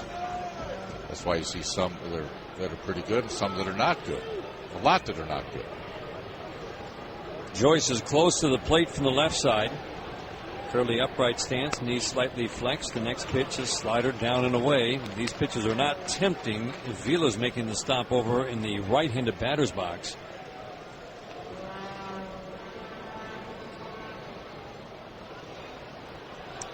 Ball from the bullpen rolls all the way onto the infield grass. You don't see that very often. Usually you see it down the foul line. Just bounced off the old bullpen catcher. Delays play for a moment. 7 meetings between these two teams this year. Tampa will be in Detroit at the end of the next homestand for 3. And that'll be it. 7 games in 17 days. And we'll see you next year. In the spring. Now Joyce waiting on the 2-1 pitch. On the way, swinging a bouncing ball to third. Sizemore has it down to Rhymes. One relay to first. Tigers double play. Neatly turned by the rookies, Sizemore and Rhymes. 5-4-3 inning double play. We head to the 7th. 5-4. Rays on top on the Detroit Tigers Radio Network. 5-4. Tampa on top. Good job by Brad Thomas to work out of a jam in the bottom of the 6th inning with a couple of men on to induce that inning double play off the bat of Matt Joyce. Yeah, that was big in that situation. They get some runs there with their bullpen. It had been tough, and that's a donation to Jack's Place for Autism donated by Zuber Buick GMC.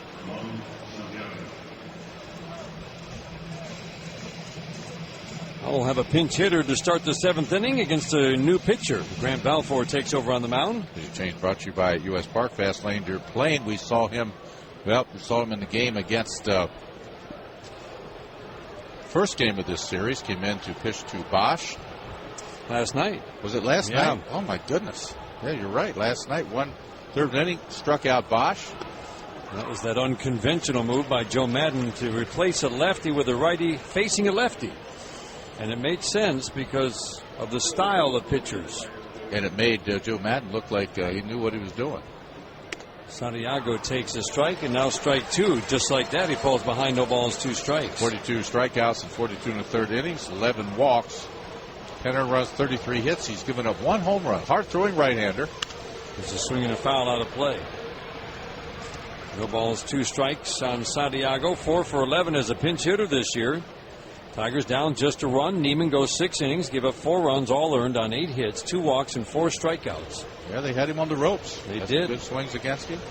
Santiago swings and misses. Breaking ball down and in. Slider under the hand strikes out Santiago. Cindy brought you by the Michigan Lottery's new Red Hot Raffle. That's an exciting new summer game with the most raffle prizes ever. Well, you think fastball, you get a good breaking ball like that. That's tough. Phil Coke loosening up in the pen for the Tigers.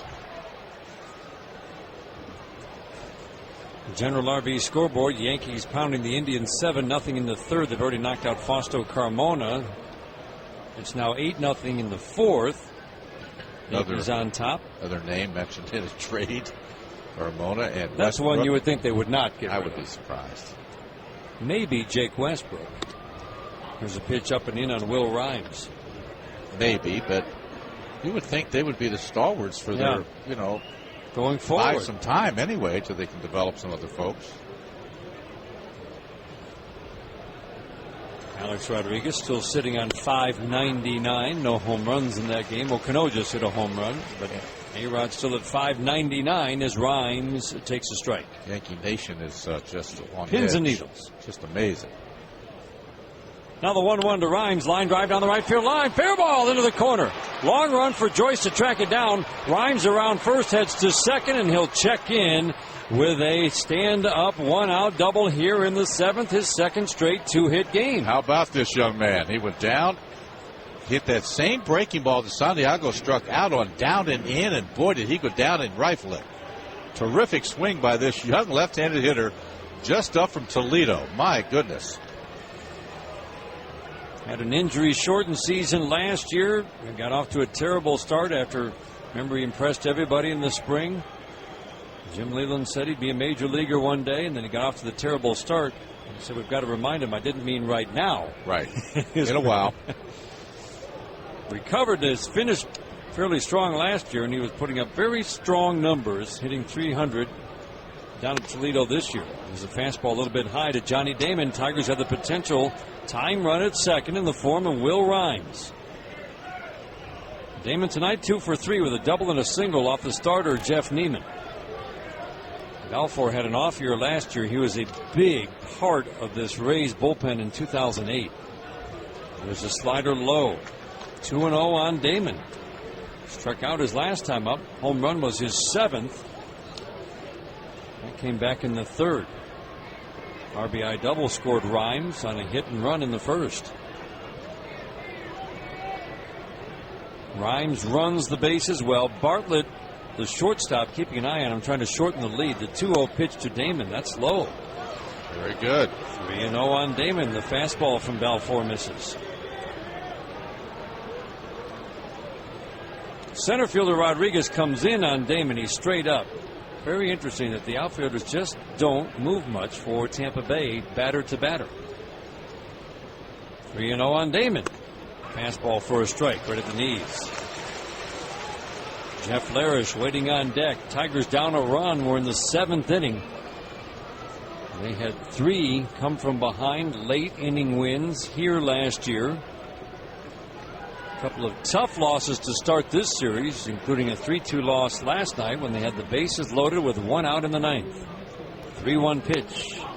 Outside, he took a close one, but it's ball 4. A walk to Johnny Damon, and the Tigers have a couple of men on for Jeff Larish. Well, that's one thing about Damon. He can swing the bat. He can also get those walks when you need them.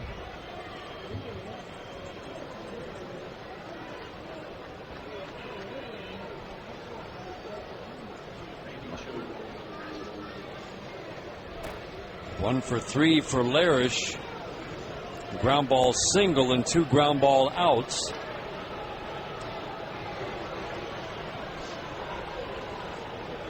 Rhymes at second, Damon at first. First pitch to Larish. Perfect pitch at the knees and the outside corner for a called strike. Cabrera waiting on deck. That always has a good sound to it. Next pitch to Larish, swing and a foul straight back to the screen. No balls, 2 strikes. He singled to center on an 0-2 pitch. First time up. You know, it's interesting. Will he go to that breaking ball? He got Santiago out on that, but Rhymes turned on it. All of them left-handed hitters. And fastballs since then. Balfour, the Aussie. Brad Thomas, the Aussie. 2 from Australia working the last 2 innings. Works over third base side of the rubber. Leans way in to get the sign. He's taken too long. And Larish asks and gets time from Marty Foster, the home plate umpire.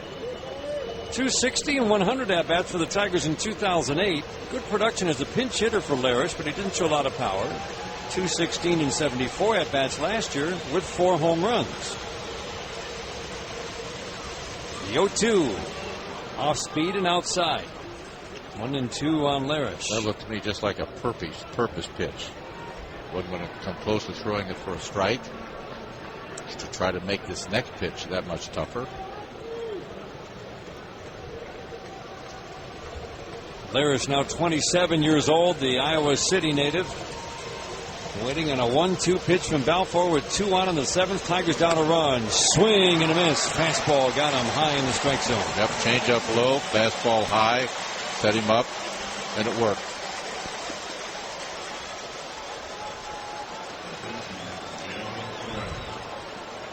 Now what do you do? Now, Cabrera at the plate walked in a similar situation last night, but if he was walked here, it would put the potential go-ahead run at second, do it. No, and they're still going to do it. Yep. How about that? They will intentionally walk Miguel Cabrera. They did it yesterday to load the bases.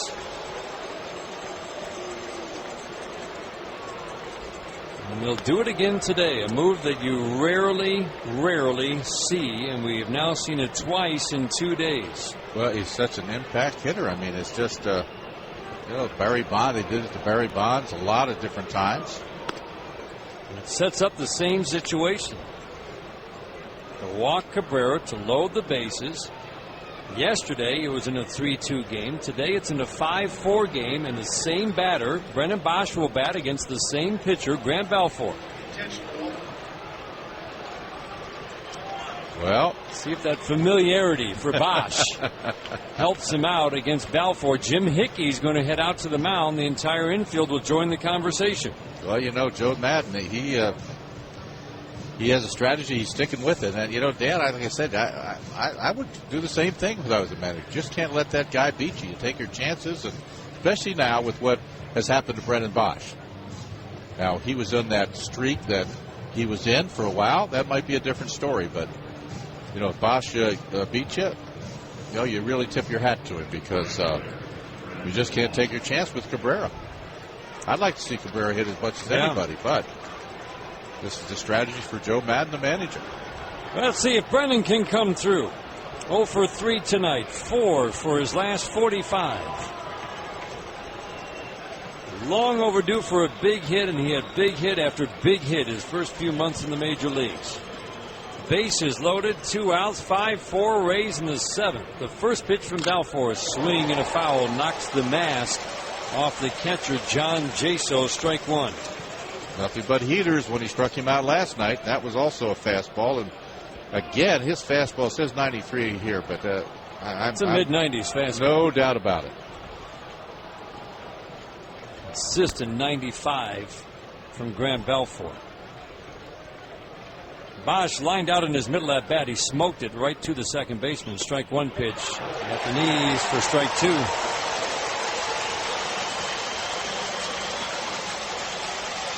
No balls, 2 strikes. He struck him out on 3 pitches yesterday. Well, see if he goes up the ladder.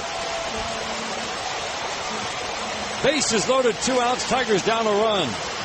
The 0-2 pitch, he does, and it's out of the strike zone. Fastball well out of the strike zone. 1 ball, 2 strikes.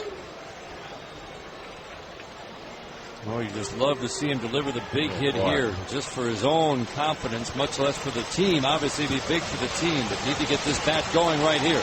Good, shorten up. Get that bat head out in front quickly. Grimes at third, Damon at second, itching to come home. Bosch swings, pops it up, playable down the left field line. Crawford comes in, makes a catch.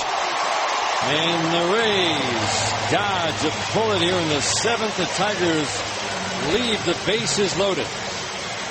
Second straight game, they leave them loaded in the 7th, down a run after the intentional walk to Cabrera.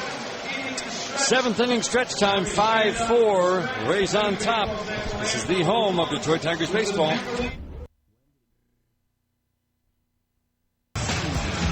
Ramon Santiago stays in the game. He's the new shortstop for the Tigers.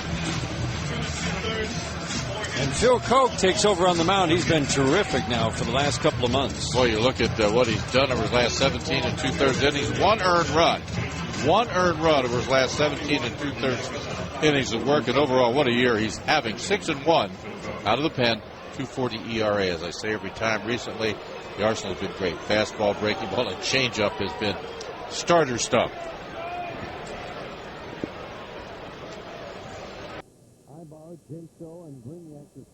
In the seventh inning.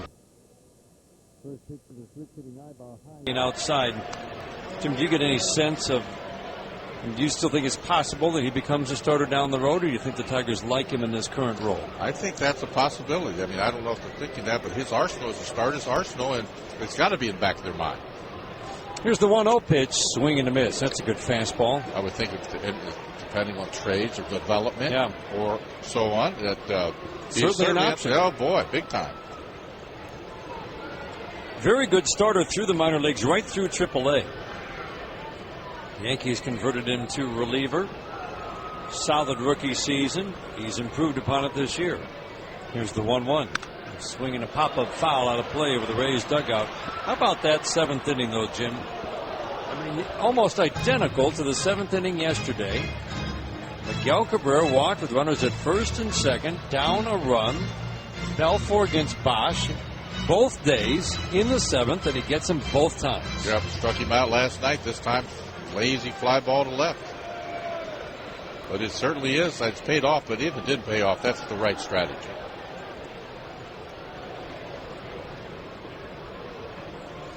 Ibar hitting .259, coming in as 1 for 3 with an RBI. 1-2 from Koch, swings and pops it up. Out toward shortstop, backpedaling is Santiago. Rhymes is there, and Rhymes has to get out of the way. He's aggressive, but that was Santiago's all the way. Yeah, that's too aggressive. Santiago's got to tell him, look, rookie, you get to second base.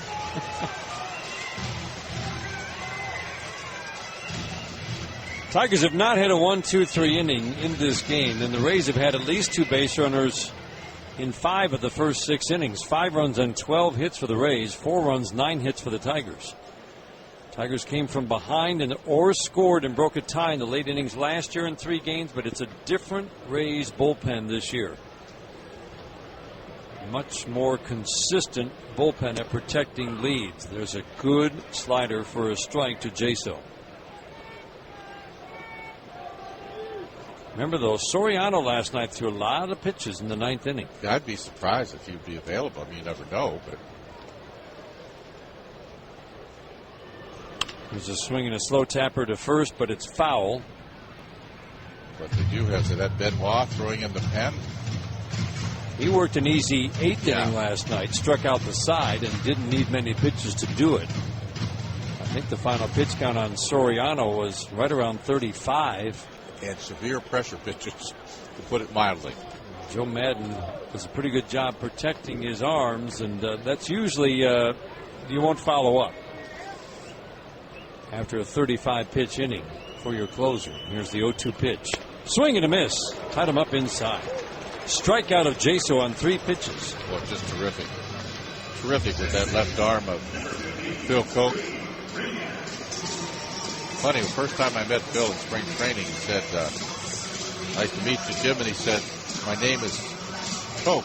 I said, yeah, C-O-K-E. I said, okay. Remember I told you that? I said, well, what other way would you say it? I mean, give me a hint.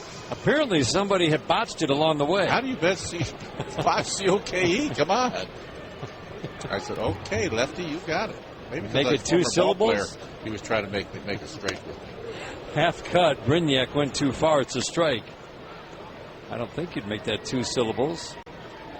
Accent on the first syllable, second syllable. Yeah, remember when I told you that? Yeah. I said, okay, Phil, my name is Jim, J-I-M. So you pronounced it and spelled it. I did. Well, you know how baseball players are. I'm being a former one. 5-4. Tigers trail by a run in the bottom of the 7th. Base is empty. 2 outs. Reed Brignac, check swing bouncer to second. Charging Will Rhymes, knee-high bounce. Quick toss over to Cabrera. That's a nice 1-2-3 inning, the first of the night by a Tigers pitcher. We head to the 8th. The Tigers trail 5-4 on the Detroit Tigers Radio Network. The Tigers trail by a run. Feel like we're right back where we were yesterday. Boy. Tigers down a run in the 8th, threatened in the 9th, did not score. Same pitcher on the mound. Joaquin Benoit takes over for the Rays. Well, the right-hander struck out the side last night with ease. Needed just 14 pitches to do it. Ryan Rayburn checks his swing and a high fastball. Well, he's been brilliant.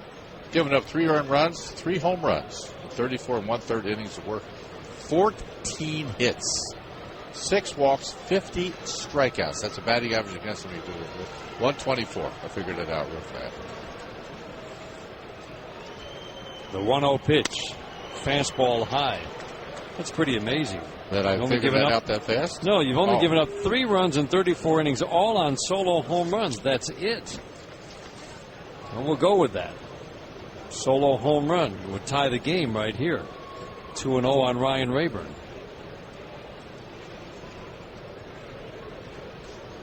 From the stretch, the 2-0. Fastball high and away. And impressive is command as well. That's been a problem at times in the past, but just those 6 walks that you mentioned with 50 strikeouts. 3-0 on the leadoff man, Ryan Rayburn. 1 for 2 plus a walk. 3-0 pitch. Fastball. Perfect fastball at the knees and the outside corner for a called strike. I'm trying to remember. I don't think he threw any breaking balls in the game last night. I don't think so. All heaters. Giving up 1 home run to a right-handed batter and 2 to a lefty. Rayburn, Sizemore, and Avila to face him here in the 8th. 3-1 pitch. Swinging a ground ball, deep third, backing up to play at Longoria. Deep third, long throw, got him, man. You can't get any deeper fielding a ground ball, and he had a long throw to get him. High hopper, got it back, and he planted and threw right from the chalk line and threw a bullet to get Ryan by about a half a step. I'm going to tell you, he is a pure third sacker. Did not waste any time. Planted and threw. I thought when he backed up that deep, Jim, he wouldn't have a chance. Jeez. That brings up Scott Sizemore. Hot shot to third, 1 hop right to Longoria. Easy toss over to first, 2 outs. Boy, I've got to try somebody else. This inning brought to you by Miss Dig. Before you dig, nose below, call 800-482-7171 or 811. 2 down in the 8th inning. Tigers trail 5-4. 4 runs, 9 hits for the Tigers. 5 runs, 12 hits for the Rays. Tigers had a 3-1 lead in the 3rd. The Rays scored 2 in the 3rd, 2 in the 4th. And then Miguel Cabrera tightened things up with his 25th home run in the 6th. Tigers left the bases loaded in the 7th. Alex Avila 1 for 3 tonight.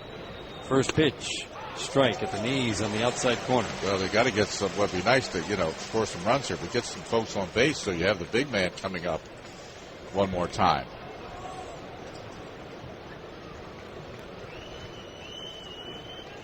Extend the inning here by a single batter, and he'd be the 4th batter next inning. There's a pitch low and outside. Change up.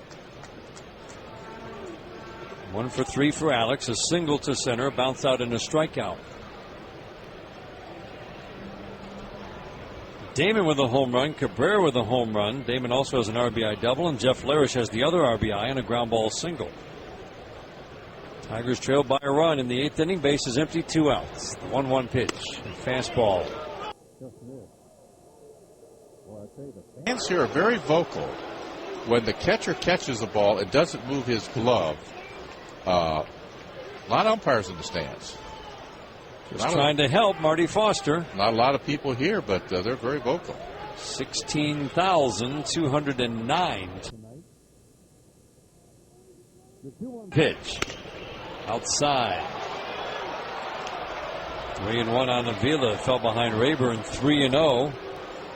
Got him to bounce out. Pretty good chance, given his few walks, that this is going to be a strike on 3-1.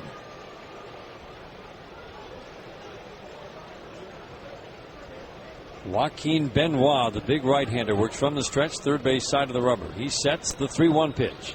Swing and a miss. Probably swung at ball 4. Above the belt, probably a little bit inside.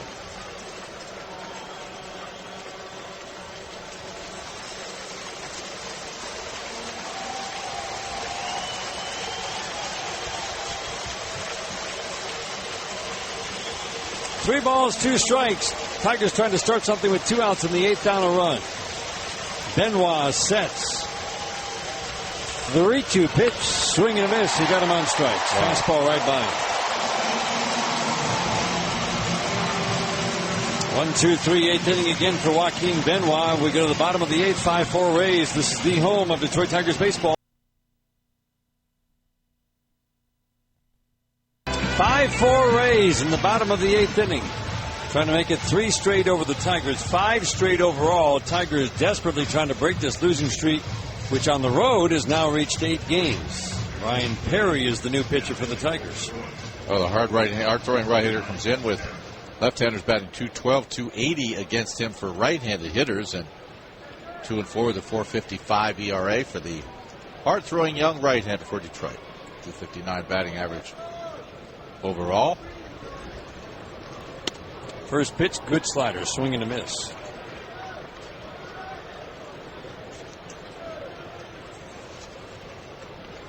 Bartlett 1 for 3.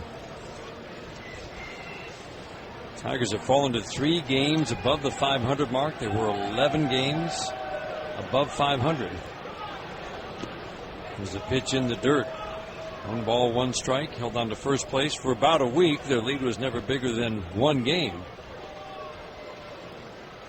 But they've not been 2 games over the 500 mark since they were 30-28 in early June. 1-1 pitch. Bartlett swings and fouls it out of play. 1 ball, 2 strikes. And Rodriguez and Crawford to follow here in the 8th. Looking ahead to that Tigers 9th. Santiago, Rhines, and Damon, the scheduled hitters, and it is Rafael Soriano throwing in the Rays bullpen. 33 pitches in the game last night.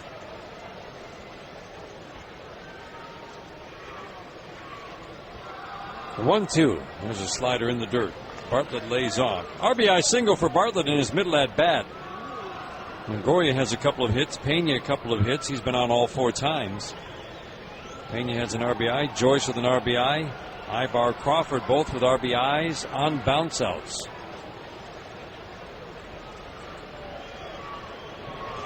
Next pitch. Just missed with a fastball. 3-2 on Bartlett. Bonine started for the Tigers. He went 3 1/3, charged with all 5 runs on 8 hits. Thomas went 2 2/3 shutout innings. He was in and out of trouble his entire time on the mound. Then Koch worked a 1-2-3 7th. 3-2 pitch. A swinging a bouncing ball. Glove by Perry. That big 6'4" frame reached up and grabbed it. He runs to first. Underhands to Cabrera. 1 up and 1 down. Good to see Patrick Leland here tonight with his Gulf Coast League team. Before the game, they were here, and pretty exciting for all those kids. Patrick, of course, Jim Leland's son, catcher, good-looking, handsome, bright young man. And the kids were just thrilled to death. They do that every year. They have the team down here, and it's just great for them to see what it's like in the big leagues. Bo McClendon also with that team. Lloyd McClendon's son with the team as well. Hot shot, foul. Ooh. Rodriguez hit it hard. He came into the game in the 4th inning. He's had 2 at-bats. Zobrist leaving with, was it lower back stiffness? Yes. He was 1 for 2. Rodriguez hit a long fly ball to center in the 4th inning in his first at-bat. Popped out his last time up. Right-hander against right-hander. The strike 1 pitch. Low and outside. Well, it's interesting. The gun, 94, when the gun is slow here, so he's legitimate. 96, right? 97. No question. The fastball's been jumping out of his hand in the second half. Here's a ground ball, chop, foul. on the third base line. Tom Foley, the third base coach for the Rays. George Hendrick over at first. 1 ball, 2 strikes on Rodriguez. Carl Crawford waiting on deck. 7-game road trip for the Tigers, an 11-game homestand for the Rays. Tigers go on to Boston after tomorrow afternoon's game for 3 this weekend against the Red Sox. The 1-2 pitch, swinging a line drive, base hit into center field, tracked a breaking ball that hung up. Solid single to center for Rodriguez, the 13th hit of the night for Tampa. Second good swing he's had since he's come into place to replace Zobrist. Remember, he did a fly ball to deep center field. I actually thought it might get out of here, but Rayburn caught it up against the wall, deepest part of center field. By the way, the Twins in their win over the Royals today, they swept the Royals, had 14 more hits. So they had a zillion hits in that series. Is that a good number? That's a good number. Here's a ground ball up the middle, fielded by Santiago. Quick backhand flip to Rhymes, relay to first. No chance to double up Carl Crawford. That's a simple force of Rodriguez at second base. So the Royals, Jim, in the last 4 games have allowed 48 runs and 67 hits in 4 games. And the Twins offense has been on a roll as well. Yeah, but that's just... Isn't that crazy? In the big leagues to see things like that, you just... Well, I said it before, and I'm sticking to my feeling. There's some really... A lot of bad teams, really, in the major leagues this year, in my opinion. Well, one thing is for sure, a lot of teams have fallen out of races in the last few weeks. There's really not a race right now in the American League West. It's a 2-team race in the East for the most part. Central in the American League is the only division with 3 teams within 5 of first place. Quick toss over to first to drive Crawford back. You have to pay attention to Carl Crawford. 37 steals. 1 steal away from 400 after 3 steals in the game last night. Longoria at the plate. He'll go at any time, too. Fastball strike just above the knees on the outside corner. Longoria's been on 3 times, couple of singles and a walk.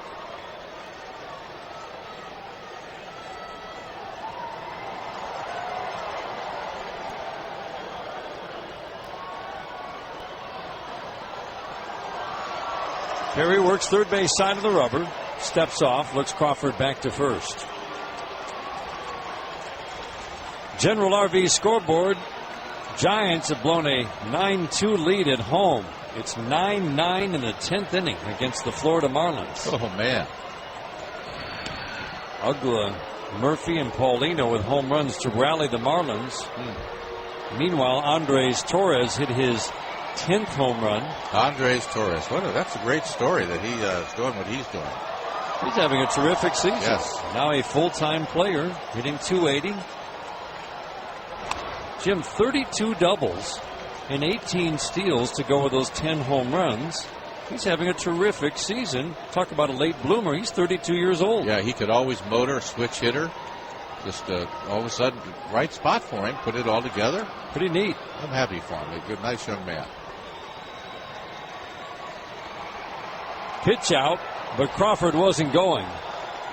Now he goes. He got a good jump, swinging the foul out of play. I think that would have been steal number 400. Yes, sir. You could put that in the scorebook if he didn't foul that ball off. Cardinals lead the Mets now 7-5. The Mets trying to come from behind. They were down 7-2. That game's in the bottom of the 8th. Carlos Beltran, just back after the All-Star break, after missing a couple of months, hit his first home run of the season for the Mets. He had surgery in the offseason. Didn't tell the Mets he was going to do it. Just had surgery right on his knee. It was a strange situation. There's no question about it. Now Longoria waiting for the 1-2 pitch. 5-4 Rays in the bottom of the 8th inning. Another throw to first. It was just, Jim, how would you slow Crawford? The Tigers have been paying attention to him. They've been throwing over to first again and again and again. And still he gets good jumps. Have Miguel grab him. Put a big paw on him. He edges off. It's not an especially big league. There he goes. There's a fly ball to left field off the bat of Longoria. It's deep. It's trouble, and it is gone. Number 15. And it's a big one. A one-run game turns into a three-run game. 7-4 Rays lead here in the bottom of the eighth. No doubter, folks. That pitch was down in his zone, and he has that upright stance, creates tremendous bat speed. Driving down and hitting the barrel of the bat out there. The ball jumped out of this ballpark. Number 15, 75th career home run for that terrific third sacker for the Rays.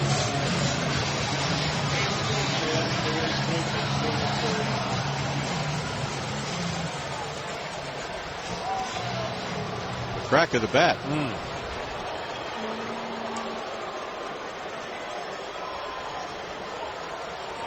Boy, 7-4 Rays of the lead. There's a strike to Carlos Pena. Other scores on the general RV scoreboard. Phillies beat the Diamondbacks 7-1. They've won 7 straight. They started the day just 3.5 back of Atlanta. And Jason Worth, one of the fellows they thought might unload. Now, maybe not. That's right. Roy Halladay got the win. There's a pitch low. That didn't make a lot of sense to me. I understand he's, a free agent at the end of the year, but still, it's a big part of that offense. Well, I agree. But that rumor's been out there for a long time. Yeah. Lance Cormier has joined Soriano in the pen for the Rays. Carlos Pena's been on 4 times tonight. Couple of hits. He's also walked and been hit by a pitch. A 1-1 pitch for a called strike makes it 1-2. Braves lead the Nationals 3-1, bottom of the ninth, trying to stay 3.5 ahead. Philadelphia in the East. New York 6.5 back. Florida 7.5 back. Mets have just tied The Cardinals 7-7 with 4 runs in the bottom of the eighth. Here's the 1-2. High and outside. White Sox are down 5-1. 5-5 tie. Bottom of the 5th inning now. Paul Konerko with another home run. I think that's 3 in 3 games for Konerko. The little birdie mentioned to you that a long way to go. Long way to go. Well, we know that. Who was that little birdie? We know that. He's actually a big birdie. We've been in that ballpark enough to know that lead's not safe. There's a swing and a foul over the screen to our left. Beckham, Ramirez, and Konerko all with home runs.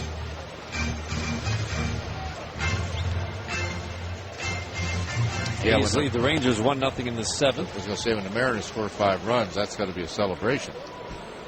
They don't do it very often, do they? That's a week's output. Trevor Cahill shutting out the Rangers into the 7th inning, 1-0. There's a strike at the knees on the outside corner. Pena strikes out, but big home run for Evan Longoria changes the look of this game. We go to the 9th, 7-4 Rays on the Detroit Tigers Radio Network. 7-4 Rays, 9th inning. Let's pause for station identification on the Detroit Tigers Radio Network. One defensive change. Gabe Kapler's in right field. Rafael Soriano is the pitcher. You know what happened last night? He got his 27th save. It was not easy. Santiago takes a strike. He's 2-0 with a 1.86 ERA. 187 batting average against. 26 hits and 38 2/3 innings of work. That is it. Santiago started the 9th inning off by hitting a fly ball to right off Soriano, and then the rally got started. He swings and pops one down the left field line. Crawford on the run, and he will make the catch running toward the line. A little soft fly ball, and Crawford just outran it. Yeah, no question about it. I thought for a second it would fall in, but then I remember Crawford was there. And my hopes dimmed quickly. A center fielder in left fielder's clothing out there in left.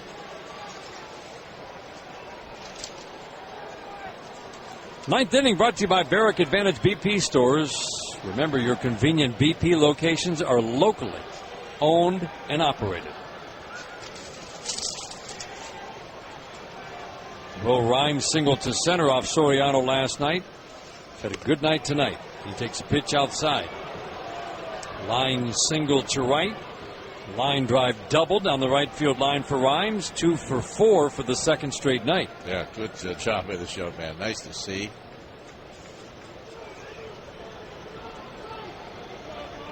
Now the 1-0 pitch. Strike at the knees. Porcello against David Price. He'll be going for his 14th win. He leads the American League, tied at 13 wins. Rick Porcello, one very good start, and then one where it wasn't as sharp, but he limited the damage in start number 2 since returning from Toledo. The 1-1 pitch outside.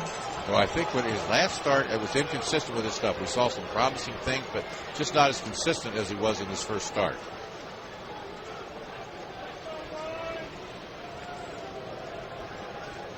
Tigers down 3 in the ninth, 7-4. Soriano's a big righty. He works from the full windup, third base side of the rubber. 2-1 pitch. Fly ball, left field, right to Crawford. Didn't have to move a step. 2 outs in the ninth.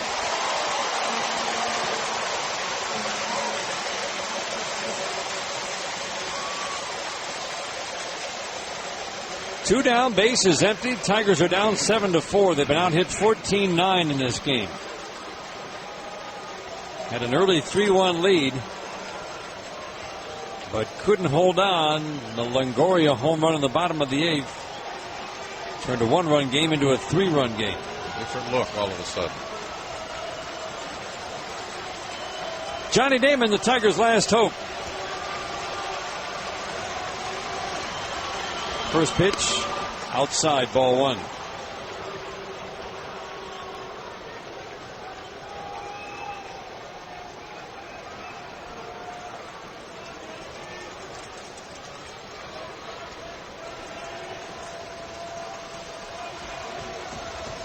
Rafael Soriano into his motion, the 1-0 pitch, swing and a miss.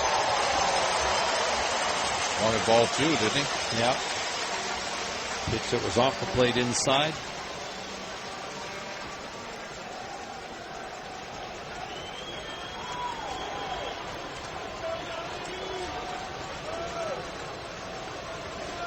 Now the 1-1.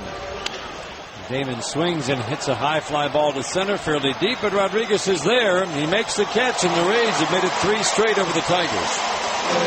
Tigers' losing streak is at 9 on the road, and they've fallen 2 games over the 500 mark. Our final score, Tropicana Field, 7-4 Rays. This is the Detroit Tigers Radio Network. Crowd of 16,000 filing out of Tropicana Field. They've just seen the Rays make it 5 straight wins, 3 straight over the Tigers. 7-4 the final here tonight. So the Tigers start this 7-game road trip with 3 consecutive losses, and their losing streak on the road has now reached 9 straight games. Tigers fall to 51-49 with the loss. They are 3-11 since the All-Star break, and the Rays improved to 62-38, their best start through 100 games in franchise history. Jim and I are back to talk about tonight's loss after this on the Detroit Tigers. Tigers lose to the Rays. And Jim, we talked about coming into this series, Rays have been a much better team on the road, but it worried you because you knew they were better at home. They'd gone 6-1 in their last homestand. Now they've won 9 of their last 10 at home. This is a good team, home or road. Yeah, it's a good team, and because of pitching and defense, obviously they have a couple, power hitters in the middle of that lineup that can hurt you, and they have some other fellows that can run and get on base, but the defense and pitching, I think, really shows up. And, anytime you have a team that's very good, in my opinion, it starts with pitching and defense, and then the offense, of course, is a plus. Time for a big hit of the game, brought to you by McDonald's. New Real Fruit Smoothie, available in wild berry and strawberry banana. And one big hit stuck out for the Rays, but the array of hits they had, Jim, in the third, the ground ball single, another ground ball single, a harder hit ground ball single, and then 3 more ground balls. Produced 2 runs right after the Tigers had taken the 3-1 lead on the Damon home run. That just seemed to be big for the Rays to get right back in it in the next half inning. Yeah, Bodine made some good pitches, but it just didn't work out tonight, and those things happen. But this is the style of play that they play. They put the ball in play and, force you to make plays. And, by not striking out, when you look at the strikeouts, the Tiger pitchers only struck out 3 here tonight. Put the ball in play, no matter what. Sometimes good things happen, and you're seeing that against a team like the Rays here tonight. Tigers lose 7-4. We're back with more after this on the Detroit Tigers.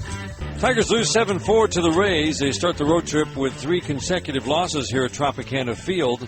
Time for our RBI leaderboard, brought to you by your local Lincoln Mercury dealers. Quality, technology, fuel efficiency, and value at your local Lincoln Mercury dealer, or shop online at drivelm.com.